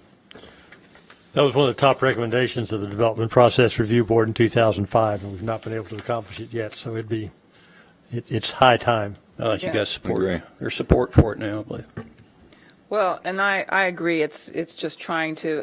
When I came on board, I had really identified Gary Palmer as that person because he was ahead of the community development, and that was the intent. And then he left, so it kind of sucked the wind out of this idea. But we do need just a few people that people can go to and know that they can talk and be listened to and spoken to on a not a technical level. I think sometimes codes you can get in the weeds real fast, and the average business owner is not going to understand that. So the other things I wanted to talk about is I wanted to add two things to the capital investment program, and I guess I'll be making motions to amend them. I would like us to add a pedestrian activated signal at the Grigsby Chapel Road mid-block crosswalk. I asked Darrell about how much that would be. It would be about $35,000 to fund that. We understood from a recent staff developer meeting that they're going to be expanding the parking lot over where the medical building is, across the street from the commercial area, and have employees parking over there. It's also going to be expanded for office space. But employees will be parking over there and having to walk across that street at night. It's already a dangerous intersection during the day. I think a lot of people do not use it because cars don't stop. And when cars do stop, the cars behind them don't stop because they don't, or they have to slam on their brakes because they don't know what's going on because they're not prepared to. If we have a pedestrian activated signals that they can press and it shows the stop sign, then the pedestrian you're stopping the traffic, the pedestrian can see the traffic is stopping and they can proceed across. Yeah, the employees at the Mellow Mushroom and all those other businesses, they're going to cross that street, and we need to protect them. I've been for that for quite some time. I like the flashing light on the sign as well as on the road, motion sensitive type of. The one, I know what you're talking about. Yeah. Okay. So I agree with that. So that's one. And the other one I wanted to do, and I'll make separate motions for them. We are starting to have a really bad issue at Snyder and Campbell Station Road. It's a single left-hand turn from Snyder onto Campbell Station going towards the town. So I'm talking about across the other side of the highway. You know what? It's Outlet Drive, Snyder Road. It's called Snyder Road. Yeah. That traffic can back up tremendously. We have right-of-way space, but the two lanes are down closer to where the exit is, or the entrance onto the highway. If we could expand that and have two lanes as soon as you're from Snyder Road to the interstate, then we could relieve some of that traffic that's kind of collecting on Snyder Road. Have you discussed this with Darrell? Yes, Darrell gave me the estimate of that with preliminary. He says I said maybe we need to do a traffic study. He does not think we need to do a traffic study. With preliminary engineering and construction, what did I add that up to? 305. 305,000. Expensive, but that apartment complex is going to open soon, and we'd really like them to come shop in Farragut. We need to make it easier for them to get here. Overlook apartments are right behind it, too, Yeah. so we got two apartment complexes. Well, as Outlet Drive eventually does build out, then having that will be proactive. I think Well, it's a that's good idea. the other thing is if we want to have commercial development over there, that is one thing that they will look at and see that this is backed up and it's not very convenient. Got to get the people over there easily, Yeah. carefully, and Yeah. safely. Yeah, I agree. So those are my two things that I want to add. I know that we have a lot of people here that are very supportive of McPhee Park, and I am supportive. I've voted for the master plan, and I voted for Phase 3. I've explained to you guys all along, I have grave concerns about the cost of this project, particularly in light of what we heard today. The counties are itching, and they would like to come after basically the revenue stream. 76% of our revenue stream. They're looking at carving out a little bit of, I don't know how much of that. It's very unsure to me. I'm very concerned about declining revenues. This project, $6 million will cover the road and the field. We're looking at least $10 million to finish out the rest of it. Well, that's the question, because we've talked about public funding, we've talked about other ways, and some of the people here today said they would be willing to try to help, raise money and so forth. I think there are ways to reduce Phase 4, the development of the tennis courts, the development of pickleball courts, the dog parks, and all that, and drop that number considerably. But you can't do anything until we get this Phase 3 done. I understand the that. The 6.1 million. I understand. Okay. We can go back and forth on this, and you know that this is not against a park project. This is our whole vision. We have a town center. We just had some very positive meetings in ICSC. We still don't have any idea what that process going forward, what we're going to need to contribute to that, because we know we're going to have a contribution to that. My concern is we're spending so much money here, and I know that we have money in funding, but we're also looking at declining funds, and we have Campbell Station Road, that interchange needs to be addressed. we talk about maybe expanding. Mayor Bob Leonard. Town center to me it's going to provide a community gathering space. It's going to provide, we know it's going to provide a return on investment at some point with the retail that comes in. It will have an overspillage effect of reviving Kingston Pike as not being just a drive-through but a destination. I think I want to see that as a priority as well, particularly in light of the conversations we had. I would hate for us to lose out on an opportunity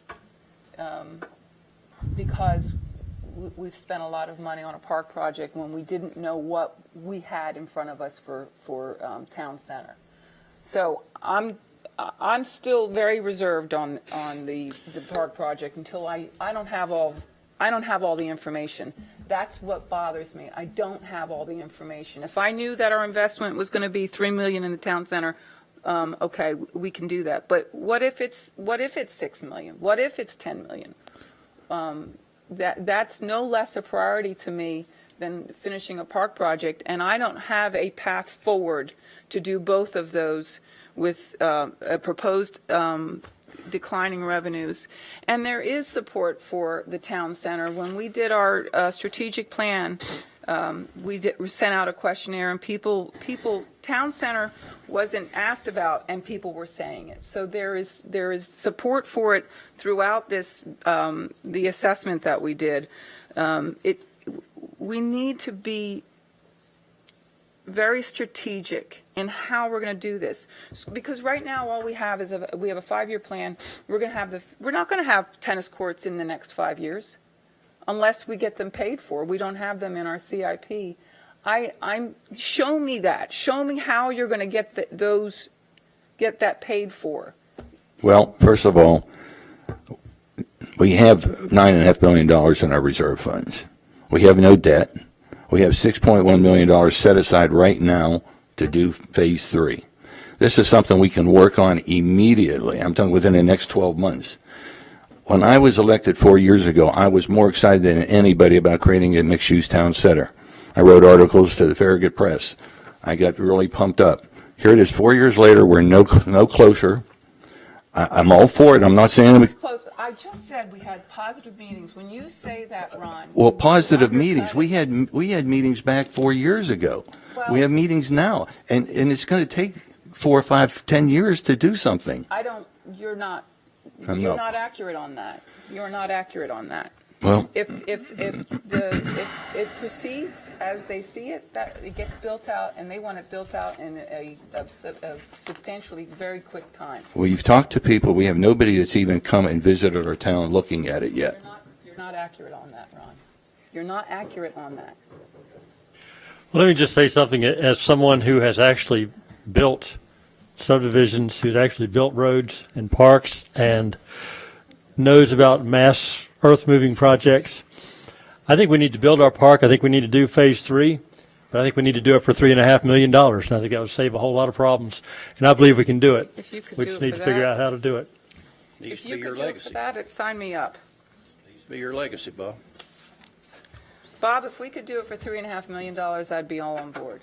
We have moved the amount of money this project costs is what's unnerving to me. It's unnerving to me too. It's a lot of money. This is other people's money, and I'm always going to take the conservative route. $10 million is a lot of money when we are looking at. Come January, we don't know what rug they're going to pull out from underneath us. The Improve Act did not help our bottom line. So, you guys know I've always kind of been on the one end of this, and I appreciate that. I'm not against this park. I hate how much it costs because it's painful to me. If we wait, it's not going to get any cheaper. It's just going to continue to get more expensive. You're right, but if we wait. And we know that we've squared away our town center and we've squared away our revenues, more revenues coming in, then we can afford to do it. I've been waiting for 8 years. 8 years since I retired. I got on the Parks Committee. I've been an alderman. 8 years I've been waiting for this to keep moving on and get developed. If we put it out there and said we're going to spend $10 million to build that great lawn, in Phase 3, we could spend it. I say we do it for $3.5 million, and let's figure out how to do it. Because we have to conserve the resources we have, and we have to look to the future. I agree completely with Alderman Pavlin. So we need to keep moving ahead, but we need to find a better way to do it. Get that cost down from $6.1 million, I'd be thrilled. Let's be thrilled. Well, let's leave it in the budget for now, and you work towards trying to find a way to get, we're going to be getting the, what's it called, the next schematic plan back in a few months, and then from there we can get an estimate, and then the next estimate will be even more detailed. So it may not be 6 million, it may end up being less. $3.5 million. All right, well, let's leave the 6.1 there for now, and let's see what happens. Just because we have it doesn't mean we have to spend it. Exactly. All right, where are we? I'm going to make a motion. Do you want me to do both of them separately, or would it be easier for me to amend the CIP one at a time? You can do it together. It's just a matter of the other alderman agreeing to your amendment. All right. I'm going to. We don't have to do anything with the first thing she mentioned about the town administrator. That's, No, okay, so we're skipping that's that. that was just, I wanted clarity from you all that I was I wanted to see if you all were on board with that. All right, so. I'm going to do these separately because I've already written them out separately. Sounds good. I'm going to move to amend capital investment program to include a pedestrian activated signal at the Grigsby Chapel Road mid-block crosswalk funded at $35,000. In what year? This 2018-19 fiscal Okay, year. thank you. Sorry. Got it.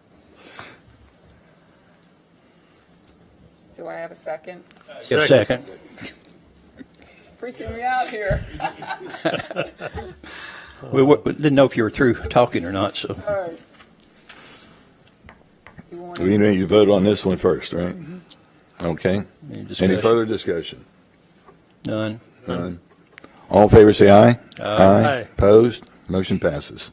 All right, the second one is move to amend capital investment program to include preliminary engineering construction to extend the outside southbound lane on North Campbell Station Road from Snyder Road to the existing southbound lane in fiscal year 2018-19. Second. Any comments or questions? None. How much money? Oh, I'm sorry. $305,000. Okay. Still seconded? Second. Okay. We okay? Good. Further comments or questions? None. Okay. All in favor, say aye. Aye. Opposed? Motion passes. Now we have to vote on, do we have to vote on the whole amended, or is We that have to done? Are we done? Just, you've already done the amendments, so you've already made a motion on the budget, so just be a And matter we've of any seconded other it amendments already. anybody has, or vote on the budget. All right. I'm ready to vote on the budget. All in favor, say aye. Aye. Aye. Opposed? Yay, motion passes. Hey, that was fun. Good job. No problem. Thanks, folks. For those of you that want to leave, we're going to go on to business items now. For election. Thank you very much. All right. Next item, business item A, not done yet. professional services agreement and project proposal for community history. Let it clear out a minute. Fun. Most people have That was my note there, reduced funding, no approval of boom doctors, that's 6.1. That's crazy money for what we get. So we need to kind of pinch that off. Smooth. The thing is, we don't even have a plan here to put the tennis courts in yet. Ready. Okay, oh, I've got to read it. I just read it. Are you ready? All right, so let's do this. I didn't want to rush you. I'm sorry. No, they were. The purpose of this agenda item is to consider the approval of a contract for a community history video. The museum and the town have long been looking at this community history video. We've been actually talking about it for the 20 or more years. The museum committee at the present time has an oral history subcommittee that has been filming oral histories of prominent Farragut and Concord citizens, and this is all done by volunteers. The thought that these oral histories could be used for the above-mentioned film was our original thought, but after talking with various professionals, it was discovered that the quality of the oral history filming would not allow for a professional level project, although bits and pieces of these interviews are likely to be used in the project. The town issued an RFQ for creative services for historical projects earlier this spring and received 5 submissions. The Oral History Committee selected Keith McDaniel, doing business as Secret City Films, because of his extensive experience in this specific type of project. And you can see his information and background that's attached to your packet. His project is broken down in 4 phases, and it is expected to take 31 weeks from the award of the contract, with a completion of January 20th, 2019. Our hope is that we can premiere this film at the Farragut Museum Friends event that will kick off the Hometown History exhibit, one of our special exhibits coming up in 2019. The museum committee has voted to fund 50% of the basic contract costs through their account that receives funds from donations, gift shop proceeds, and memorial. The other 50% of the basic contract will be paid from the Parks and Leisure Services Professional Fund, and the cost of any expenses will be funded through the museum operating account. The cost of this project is $25,000 plus up to $1,000 in expenses. Are there any questions? Keith is here if you do have questions that I can't answer, which is pretty much everything if you get into technical stuff. So, I hear a motion first. I'm going to move for approval of contract with Keith McDaniel, doing business as Secret City Films, to produce a community history film in the amount of $25,000 plus $1,000 for expenses. Second. Okay. Questions and comments? How long will this be? 29 minutes. Is that what it says in here? I'm sorry. Yes, and we will sell it in the gift shop. We'll also use it in the museum. We're making some modification with Mr. McKelvey and his staff's help to the back room of the museum to take out the dark room that's never really been used and put in a little area to view, to be able to sit and view the film. But we'll also have pieces that we're going to try to do as an interactive vehicle there in the museum, where people can get a little 30-second snippet or a 60-second snippet about certain topics that might be interesting. I'm excited about this. I think I've been talking about it for some time. I know when I travel, I like to go into those little theater venues of 20, 30 seats and sit there and watch the history of the whatever community we're in. So I think this is great. I'm glad we're doing it. Yeah, like I said, we've been talking about this a long time. Our Pleasant Forest Living History event on Sunday was a really big success. Far more people than we actually expected to come, and everyone was very complimentary. So we know people are interested in the history of this area. Are you picking all the way back to the 1800s? Well, it's up to Mr. McDaniel how we're going to piece this all together. And like, if you get a chance to go on and watch some of his work that he's done for Oak Ridge and some of the other places, I would recommend it. He does a very nice job of this, with weaving in all the different interviews and photos and other historical snippets, and it's a very good job. It's time for us to record our history. Absolutely. I agree. I'm all for it. I'm excited. Well, I read the contract, and I know that he wants a single point of contact with the town, and I understand that. But I would really like to see the script. I think that the board needs to see this, as well as just staff. I think we need some input into that, and I'd like to know what's going into it. We'll be glad to show you that. It's actually going to go through a subcommittee of the museum, the committee that's the Oral History Committee that's been working on this proposal and everything. So it won't be just staff looking at this. It will be people who are much more knowledgeable than us, honestly, about the history. Great. Notified for the meeting, Bob. Pardon? Yeah, we'll be glad to tell you when Be the meeting notified for is. the meeting. The meeting. Yeah. Attend the meeting. And when they look at everything, we can do that. Could you do that? Make sure that the board is. Sure. Yeah, we'd like to Sure. possibly attend. Any Be other glad comments or to. questions? I had a little bit of concern about the pay schedule. It's 50% up front, 30% upon approval of the script, and then 20% on delivery of the product. I'd like to reshuffle those a little bit. Could we look at that? Well, here's the reason that the 50% is up front, is that we actually have the funds in this year's budget, but we will not have the funds in the next year's budget because of the tourism monies. So that's where the problem comes, is that right now we have $12,500 dedicated to this in our professional services fund. We can go ahead and pay that deposit up until June 30th. But after that point, next year, we have $40,000, and that's it for all tourism related.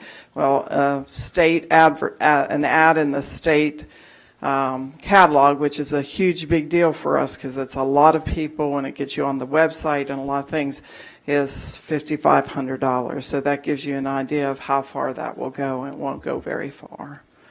So that's why we set it up that way.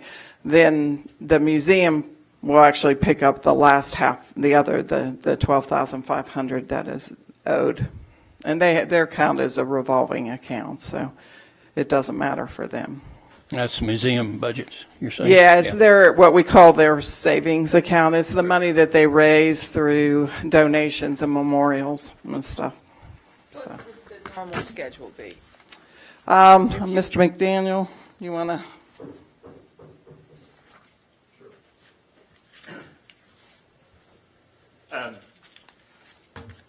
Let me explain a little bit about the way the schedule. This is the normal schedule would be a third, and a third, basically. What that does, what this deposit does, and the way that I work and the way that I create the filming and the script and all that, is I do all the interviews in that first initial phase. I do all the research. I work with the committee. I work with the historians. We get all that together, and then I write a script. So by the time we get to the script part, we're 85% there.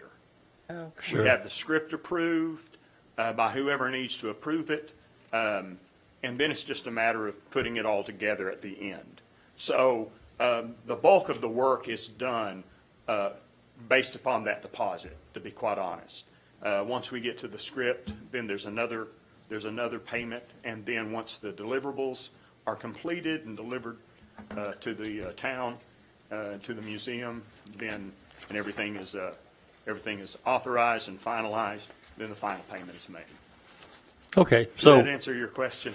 yeah, so then, given the situation that Ms. Stool's dealing with, what about if we were to go 50%, 17%, and 33%? So that gets you even at the midpoint. You're at 67%, so you're a third, and you have a third to finish up with. Would that be okay? I suppose we could look at that. Sure. Okay. Also, this is just so you know, this is at my nonprofit rate. If this was a commercial venture, the cost would be more because of the amount of time that's put into it. And we appreciate it, and very highly recommended, and a very impressive resume. I don't want to be difficult. It's just I'm a businessman, and I look at things like this. So I understand. If it's normally a third, and a third, you're getting a boost up front. Sure. At the midpoint, where you would be at 66%, you'll be at 67, and then you got a third at the end. So would that work for everybody? Why don't you just do it 25 and 25? Just split do it 50, 25, 25, and then it makes it easier. Then we're not talking about dollars and cents, and we're just going to work with even numbers. I'm okay with that. Yeah, sounds good. That's perfectly fine with me. Okay. All right, so we need to revise the motion. Did you want to take a shot at that? Go ahead, Bob. Yeah, I'm working on it. Okay. I'll make a motion, we approve the contract with Keats McDonald for the DBA Secret City Films to produce a community history film in the amount of $25,000 plus up to $1,000 for expenses with the modification to the terms of payment that it shall be 50% upon the signing of the contract, 25% upon approval of the final script, and 25% upon delivery of the final product. Second. Any further comments or questions? None. All right. All in favor, say aye. Aye. Opposed? Motion passes. Thank you.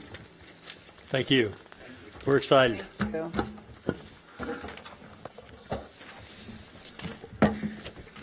All right, what's next here? Where am I? C? Arts and Beautification. Oh, B. Approval of Arts and Beautification Committee Charter. The purpose of this agenda item is to approve the attached charter of a new combined Arts and Beautification Committee. The Arts Council has recently experienced a decrease in their membership, and actually the same thing has happened with the Beautification Committee. The Arts Council really doesn't have enough to have a committee anymore. The Beautification Committee has gone from 11 members to 8 members. So what we are proposing is that we combine these two committees, put them together. Their purpose often, their mission and purpose often overlaps. They have worked together in the past. This would change the name, their duties, and their duties in the charter have been written in such a way that they can decide what their specific work program items need to be as they go through the year and sort of figure out how they want to deal with what's already been done or planned and what hasn't. They would meet on a monthly basis except for the months where they didn't need to meet, and the number of appointments would go to 13, which would allow them to work basically as a committee but also in subcommittees, much like the museum committee does now, where different groups have responsibility for different areas so that everyone's not having to be involved in all the events or all the activities. We might, in the museum committee, they have a hospitality committee, they have the oral history committee, they have events or the docents committee. So this would be something like that, but we would let the committee, the newly joined committee as a whole, decide how they wanted to structure that. Any questions? I'm going to move to approve the Arts and Beautification Committee Charter and dissolve the former charters for both the Beautification Committee and the Arts Council. Second.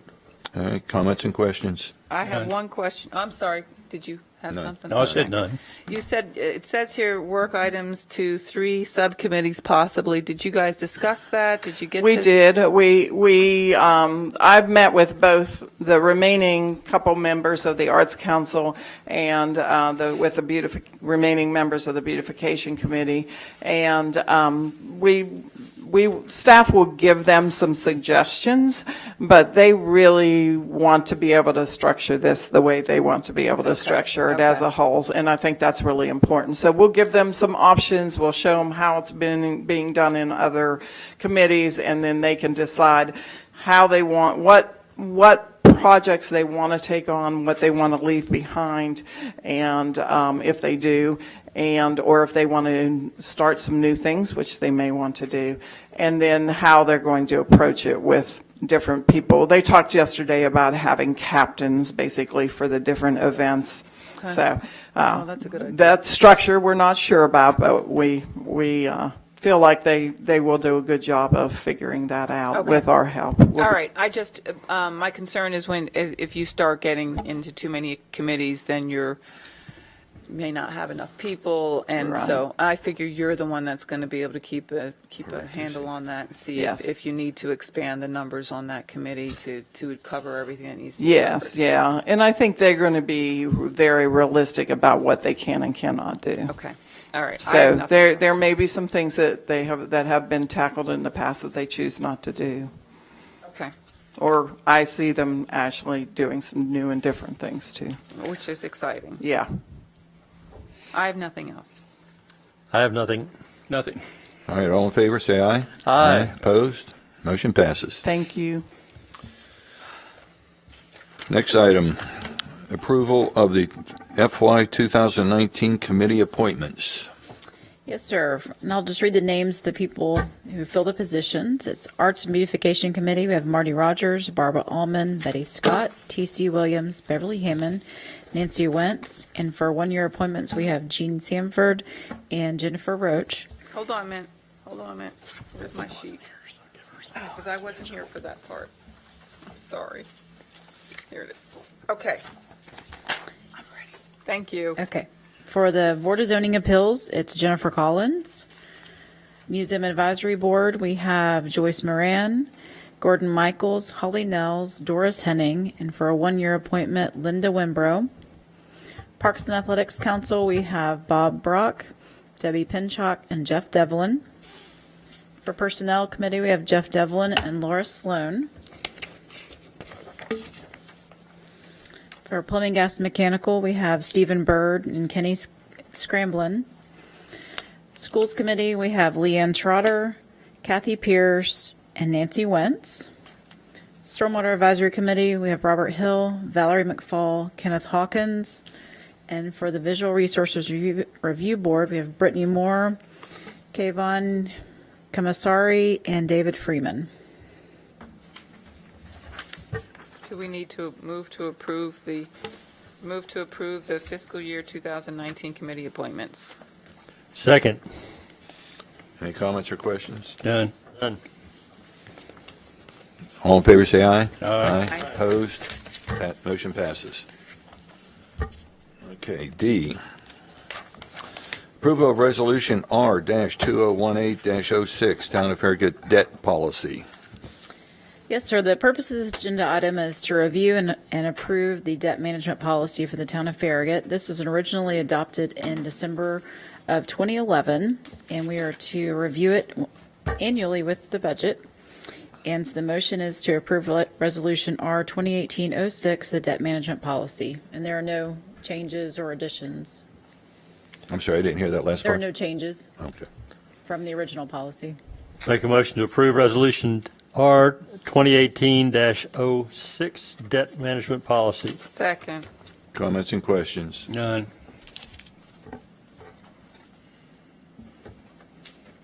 I have none. Two. Okay. All in favor, say aye. Aye. Opposed? Motion passes. E, approval of Resolution R-2018-07, FY 2018-2019 fee schedule. The general fee schedule for this fiscal year, these include but are not limited to applications, filing fees, license and permit fees. The changes are highlighted in your schedule you have before you.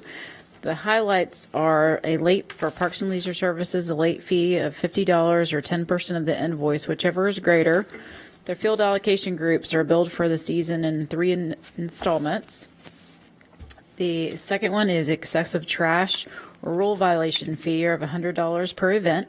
Groups who leave trash in the area around the fields or around the rental area or on the fields. Groups who are breaking the regulations for synthetic field, turf fields, or general park usage. The last one is concession fee. It's a vendor for all weekend. It's $20 per day. The fee in 2018 was $40 per weekend, but now some are having one-day tournaments. Also, the need of this is to become more consistent with the food vendor ordinance. So the motion is to approve Resolution 2018-07, the FY 2019 fee schedule. Motion to approve Resolution R 2018-07, fiscal year 2019 fee schedule. Second. Comments and questions?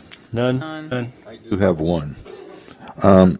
Sue, I think I have heard some comments about trash from some of the groups that are running our fields being quite excessive. Did I miss here, or what's going on there? Yes, for the first time in years, we had to assess a $100 fee to one of our adult soccer groups, and then they were warned that the next step in that is actually a suspension, and we talked about that at the Parks and Recreation Council Parks and Athletics Council last month. So we will be pursuing that if we need to. That has backed off. We haven't had money. We had a little bit of something we thought was going to be a problem again, but they've behaved themselves the last couple of weekends, so hopefully that will not be a problem. But it was excessive trash that was left everywhere. So. Dollars cover what needed to be done? Because I know you've got to bring people in, and Right. I mean it's work, and It's a lot of work, and should that number be? it's something to think about, I think. Did you all discuss it? We did discuss it, and they talked about next year maybe making a recommendation to go up on that. So, I think We- multiple offenses need to be recorded and it be an escalating fee. I agree with that. If you find one group that's continually abusing this, well, it's an escalating punishment really fast. So there's a fee, and then there's a suspension without refund. So a suspension without refund. And I honestly can't remember. I'd have to look at my notes, whether it was 2 weeks or 30 days. Is a huge expense to these groups, because some of them, we have some groups that are paying us $7,000 and $8,000 a season. So for them to lose that, whatever that amount is for a suspension, is a huge thing. And we started small so you can get a feel for it, but especially with our synthetic turf fields, we spent a considerable amount of money. The town has invested in this, and to see bottles and beer and trash left on there. I'm concerned about broken glass. I mean, that's And broken glass is a huge. Can we somehow exclude glass bottles? Oh, we do It exclude is? glass, yes. We exclude glass, gum, anything but water and everything, but that doesn't mean that they do it, and that's the problem. And we have, some nights maybe one or two park assistants that have to cover all the parks in all of Farragut. So, and McPhee in the evenings takes a lot of work, on the weekends especially, because there's quite a bit of cleaning to do after the splash pad's done and the pavilions are done. So, we could have more staff, we could have staff there, but we would have to look at the budget in order to get those numbers to work that way. So, but yeah, the rules are there, they've been warned. We had a field use group meeting last week, and they were all warned again. So, and then the way it works is if they get a suspension and they do it again, then they're gone forever. That's in there. That's written in Oh, already? yeah, Okay. yeah. I didn't know that. Okay, Yeah. great. So, and we, in the distant past, we've had one group that can't come back as that group. Now, they can reconfigure, so we understand that, but I think they've dissolved. They're not even around. Well, with our beautiful parks, I just don't want to see them abused, and I want to make sure we're being as stiff as we can on anybody that's I not believe following the it's rules. Okay. I was out there on a Sunday morning myself having some rather heated discussions with some people, so I totally agree with you. So. All right. I have no further comments. Anybody else? None? All right. Thank you. All in favor, say aye. Aye. Opposed? Motion passes. All right. Approval of bids for contract 2018-09 traffic signal improvements. Is that supposed to be 09 or 19? Approval of bids for contract 2018 through 2019, shouldn't that be? Number That's one. 3009. No, it's 2018-09. Dash 09. 09 is the contract is over. Contract number. Got it, okay. This is approval bids, contract 2018-09, traffic signal improvements. You'll recall back in 2015, we entered into an agreement with TDOT for development of this project. It's a congestion mitigation air quality improvement project. No, talk into your microphone. I'm sorry? Talk into your microphone. Is it not picking it up? It is now. It was below you. Yeah. Thank you. You need to start over on that? Okay. I've lost my train of thought now. I was moving great. No. We entered into a contract in 2015 for development of this project. It's a congestion mitigation air quality improvement project with signals. That means it is 100% reimbursable. There is no local match on this. Now, the greatest part of this contract, the CMAQ grant was a total of $258,000, but the greatest part of it was the recounting and retiming of all of our 26 signals within the town. This is the next phase of it, the last phase, which is it's improvements at 9 of the intersections in town for to just add hardware. If you're familiar with the Kingston Pike and Virtue Road signal, you've probably noticed the flashing left turn arrow for westbound Kingston Pike to turn onto Virtue Road. It's a lot more intuitive presentation to drivers as opposed to the green ball left turn protected left turn phase. I've actually seen on our video feeds with the Redflex cameras people making a left turn on a green ball right in front of oncoming traffic and really ugly accidents. This is a newer and really a much more improved way of doing it. This will be improvements at 9 of our intersections. We've limited this simply because there is a limit on our CMAQ grant. All of our signals will eventually have this equipment when we go with the next phase, the much larger CMAQ project. We opened bids on April 27th. We received only one bid from Progression Electric on this contract. Their total cost was $51,045.93. Now, we worked with Progression Electric for many years, and we've always had a good working relationship. Their unit prices are well within the standards, in fact, considerably below our estimate on it. So staff recommends approval of bids and award of contract 2018-09 to Progression Electric, LLC. I'm going to move to approve of bids and award of contract 2018-09 to Progression Electric, LLC. Second. Comments and discussion? I have none. None.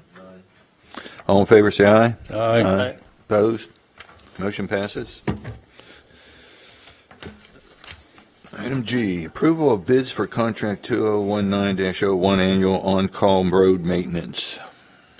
Yes, these next 4 items on your agenda are all annual maintenance contracts.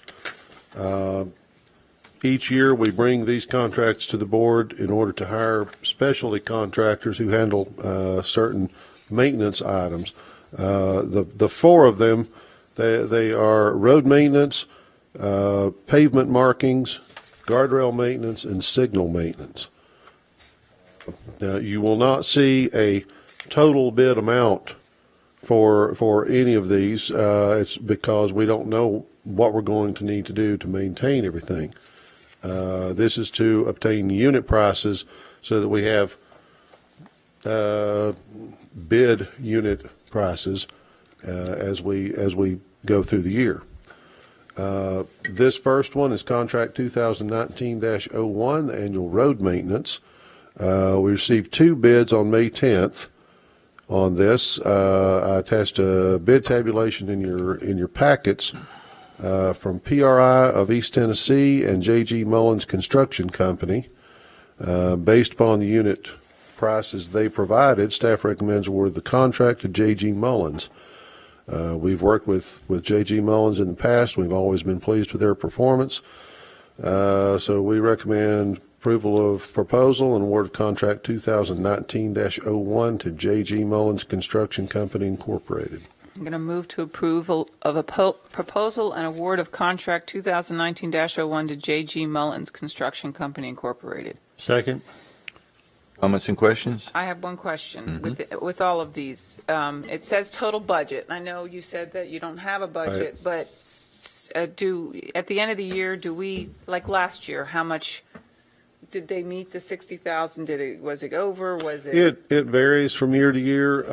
Let's see, on the road maintenance, we actually had to add to that during this fiscal year because we had some issues on Evans Road. Does that come That to? comes, Okay. that does, correct. All right. Allison. Any kind of budget amendments like that will come to you all. So anything above $60,000 is going to come to us? Yes, ma'am. Okay. Got it. Thank you. I have nothing else. All right, ready to vote?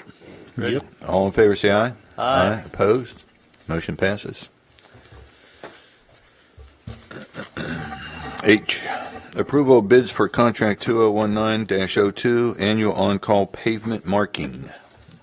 Yes, this is contract 2019-02, installation of pavement markings.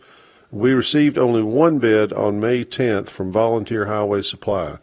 They've been our contractor for the last many years. We've always had a good working relationship with them.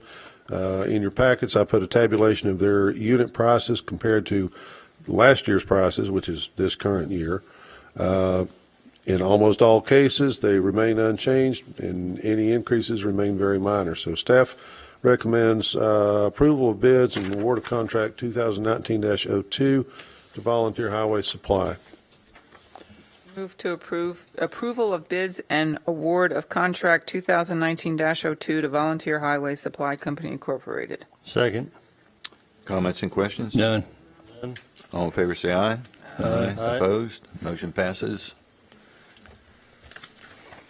Item I, approval of bids for contract 2019-03, annual on-call guardrail maintenance.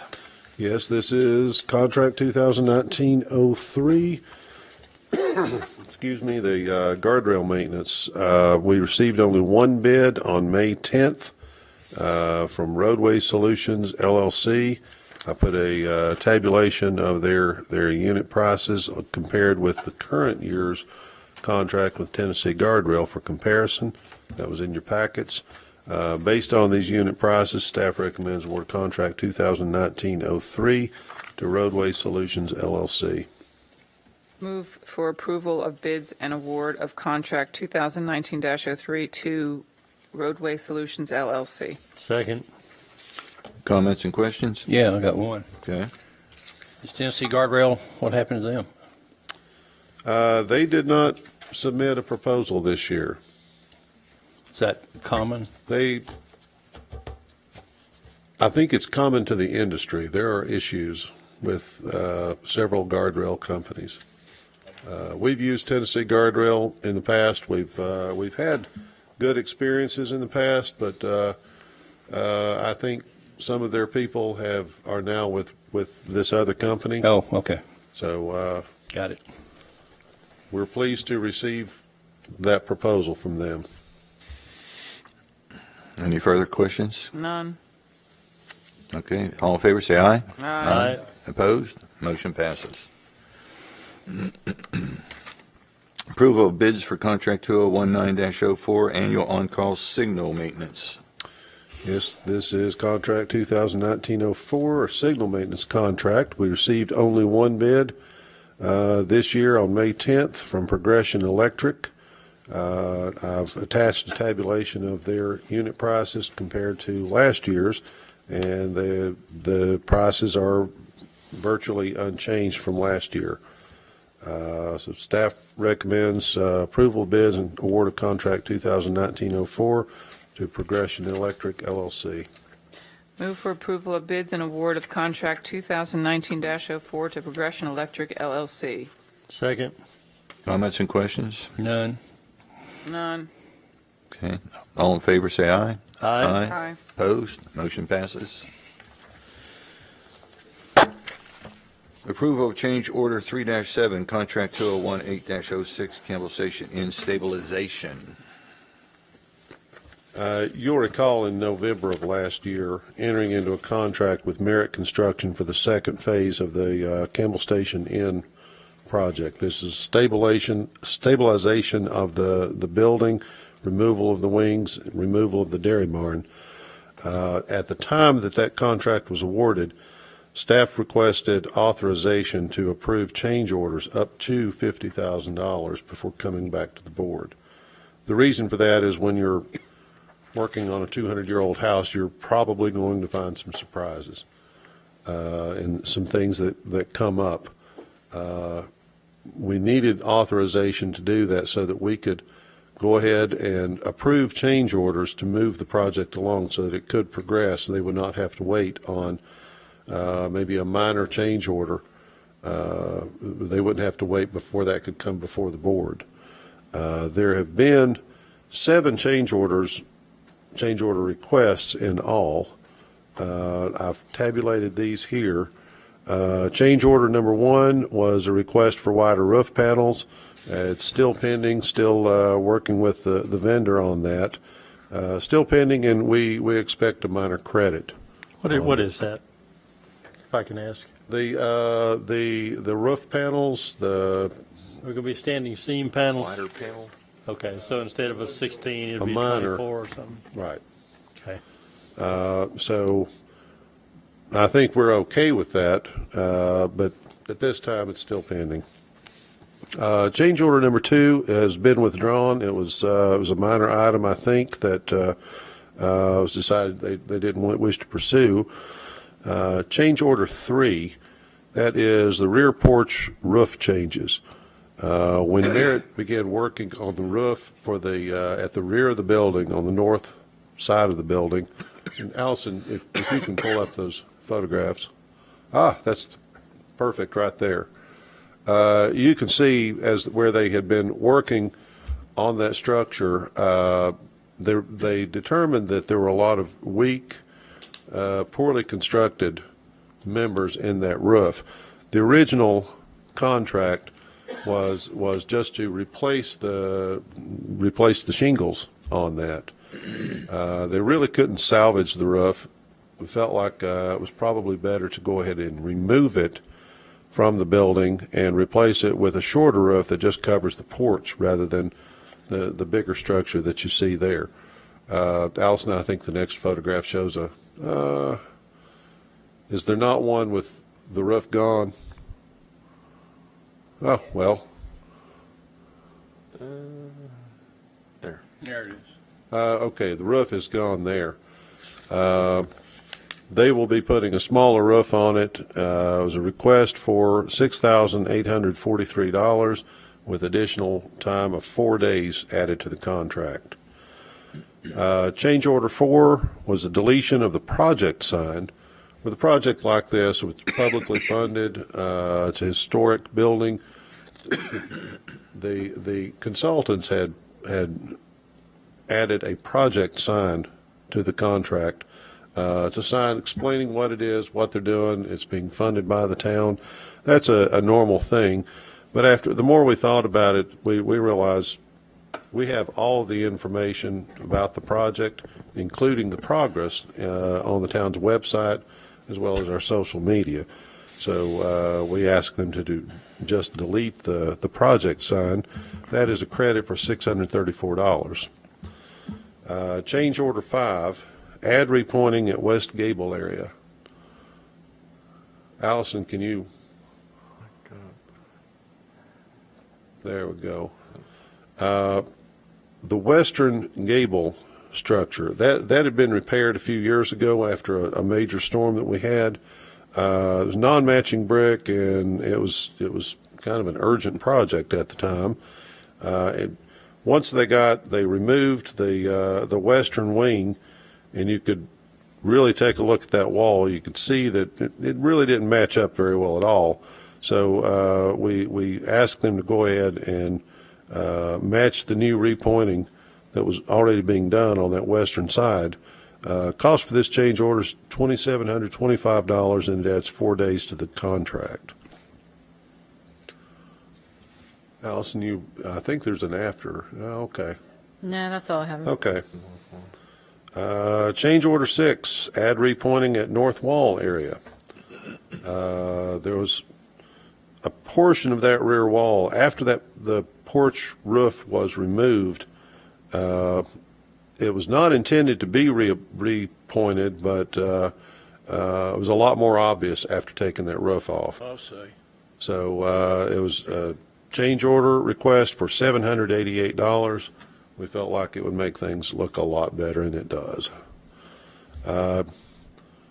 Change order 7, the rear porch east wall reconstruction. That's a good picture right there. If you look at the porch, kind of in the lower right portion of the photograph, when they took the kitchen off the back, it's non-historic, when they removed that, it exposed the end of the porch wall. You can see the new wall that they've built there in the after photograph. That had a total cost of $2,884 with 4 days added to the contract. We felt that was appropriate. It really just closes the porch in and makes it look natural. So with all of these change orders total $12,606 with 13 days added to the contract time. Our consultant, Brewer Ingram Fuller, has reviewed all of these. They find these costs to be fair and reasonable. Staff does recommend with the motion for approval that you reset staff's authorization for approving change orders to $50,000. I'm going to move for approval of change orders 3 through 7, contract 2018-06, Campbell Station Inn, Phase 2, and authorization for staff approval of change orders up to $50,000. Any comments or questions? I'll just have one comment. I appreciate this. I think this is a good way to go. Every so often, just come through and let us know if there's things that are changing up and why they're changing up, and then we can reset the approval rating so that you're not holding. Because I was concerned when I first saw this. Why am I seeing this? We gave you approval. I wanted to make sure that we weren't delaying this project, that you had done what you needed to do, and that you're just kind of telling us what happened. I appreciate that. Thank you. I think so far, and knock on wood, we're kind of pleased that we've not run into anything major.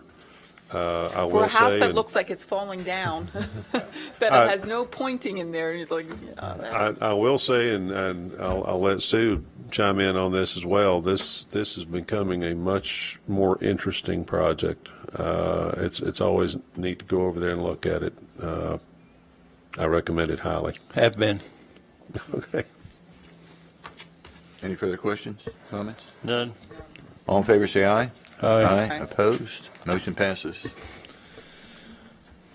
Approval of cost share agreement between the town of Farragut and Homestead Land Holdings for Virtue Road improvements. Vice Mayor Pinchot and Board, this agenda item is one that we've been working on with the developer of the Harville tract for several weeks now as they go to start construction of their subdivision improvements there on the Harville property. They'll be adding 142 houses or home lots to that parcel here in the next year or two as they start construction.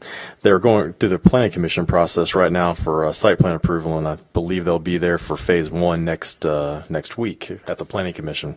One of the things that we've been talking to them about is obviously the Virtue Road improvements, and as they are adding additional traffic and load to that road, we have typically had cost share agreements with developers on roads that do need to be improved. We have a contract right now with a design engineering firm to do the Virtue Road improvements, and as we talk to the developer here, we have got a current cost share agreement that's very similar to what we have done on Everett Road and other projects in the past. where the developer will pay a per lot fee based on the traffic impact that they will have on the roadway structure and the length of road that needs to be improved. Obviously, they also have a lot of frontage on Virtue Road, which they would be responsible to be responsible for anyway, whether or not we had a cost share agreement with them. But in this case, the town will be doing the improvements to Virtue Road, and the developer will be doing their improvements on site. One of the things that we're working with them on is the actual walking trail that's going to go across their property, and there is also needing a bridge to go over Little Turkey Creek. One of the things that we agreed to is that the town would reimburse the developer not to exceed amount of $55,000 for the cost of constructing the trail, and pay 75% of the cost to construct the bridge for a not to exceed amount of $75,000 for the bridge construction. The town will eventually get back the $55,000 for the trail cost as lots come on board and as they pay the per lot fee of $3,988.01 for each lot as it gets a building permit on it.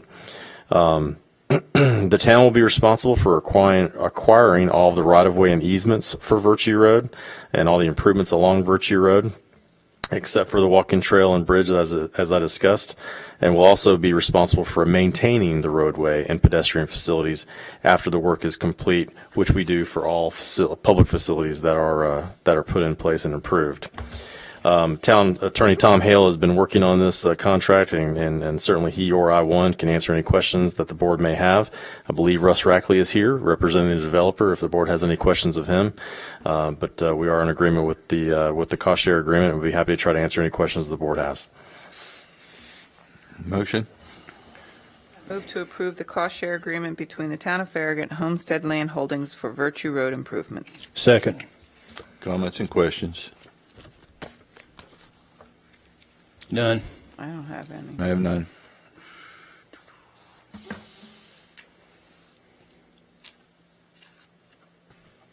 Well, I'm sure you found that interesting reading. Everything you write is very interesting, Tom. I about fell asleep. I just read it again. It's almost my bedtime, so I'm not going to read it. You guys are okay. I mean, we figured out the bridge issue, and the walking trail is still going to be between the It's going to be along road. the creek, yeah. Okay. Yeah, it's going to be, between the road and the creek, but down closer to the creek. Okay. We think that's the best place for it. I agree. And I think the town, they were forthcoming in agreeing to assist in the pedestrian bridge, which obviously was an added cost. So no, we're fine with everything. We'll handle all the engineering and the FEMA. We were already including the pedestrian bridge in our revised calculations for the letter map revision for the Okay. floodplain and all Okay. that stuff. So, Good. Okay.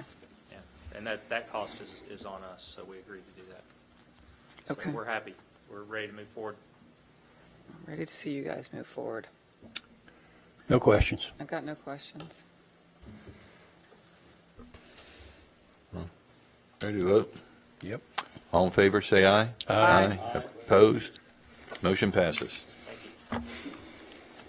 Before he goes on, I just wanted to say, again, I said this in the Planning Commission meeting, and I said it at staff developer. I am thrilled that you guys are keeping those trees, and you've developed. I think you're dealing with cars that are going too fast, and you've dealt with it as well as I think anybody can. So I really appreciate the effort you guys put into Thank you. I think it's designing that neighborhood. I think it's going to be great. I do too. It's going to be very special, very attractive. Thank you. All right, next, Town Administrator's report. Vice Mayor, I don't have anything to report, but I'm going to defer my time to Captain Robbie Lawson with the Knox County Sheriff's Office, who wanted to come and give a brief update to the board. I think The longest meeting to I come know, give I us know. an I left the update. packet in everybody's box. All the aldermen have got the packet. I Got left. it, yeah. And I want to make sure you understood what it was. I got some complaints from the town when they had the shooting at Shoto Road, which actually was outside the town limits, but some of the town members were upset they weren't notified that there was a shooting in the area and to stay in their homes.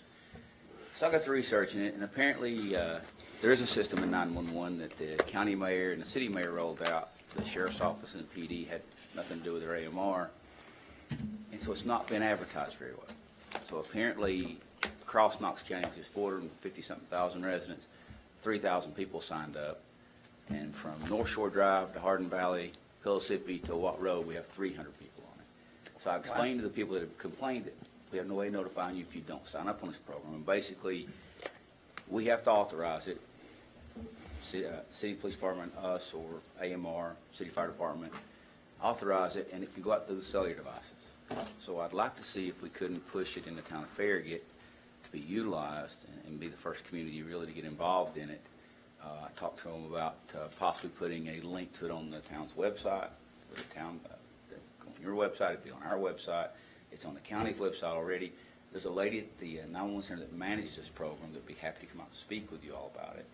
And I think have maybe a town meeting and explain it to the residents of the town and get everybody on board so we can notify you in the case of train derailments, a bad fire, maybe an issue with an overturned truck on the interstate inside the town, or Kingston Pike. We have a lot of trucks come up down through here. So just anything major, train derailments. So nobody signed up on this to notify them. If we could get them signed up, push it here, and then maybe push it on to the rest of Knox County. So if y'all would like me to set that meeting up, I'll be more than happy to. Has it been pushed out to the homeowners associations? I just really found out about the system myself. Okay. So I want to go through you all first. I don't know the best way to do it. Well, Robbie and I had talked about possibly having a workshop with the board, inviting HOAs or whoever to come as well, and having the lady he just mentioned come and present the program and really talk about the ins and outs of it, how you sign up, how you get involved. And I think if we could get some help from the media as well, and we can do things on our social media, and we can do everything we can from our end to push that out. Yeah, push it on our end, and maybe, I just think it'd be a good thing if you can. We have this system available and it's not being utilized. We paid for it. I know the town of Farragut's not a member of the 911 system like we are, or the county, as far as utilizing it. But I asked them actually about you all being able to utilize it through us on some kind of major incident inside the town. You all wanted to notify people on it, and they said that wouldn't be a problem. So Tanya Coombs, I think's her name. She can better explain it. It's her brainchild, her baby. But I want to make sure you understood what the packets were about that I left in the box. So Let's do it. I'll get with David and we'll get a date together and decide how we'll do it. That sounds Excellent. great. Great. Thank you, Robbie. Thank you all. Town attorney. No report. Oh, all right. We're adjourned.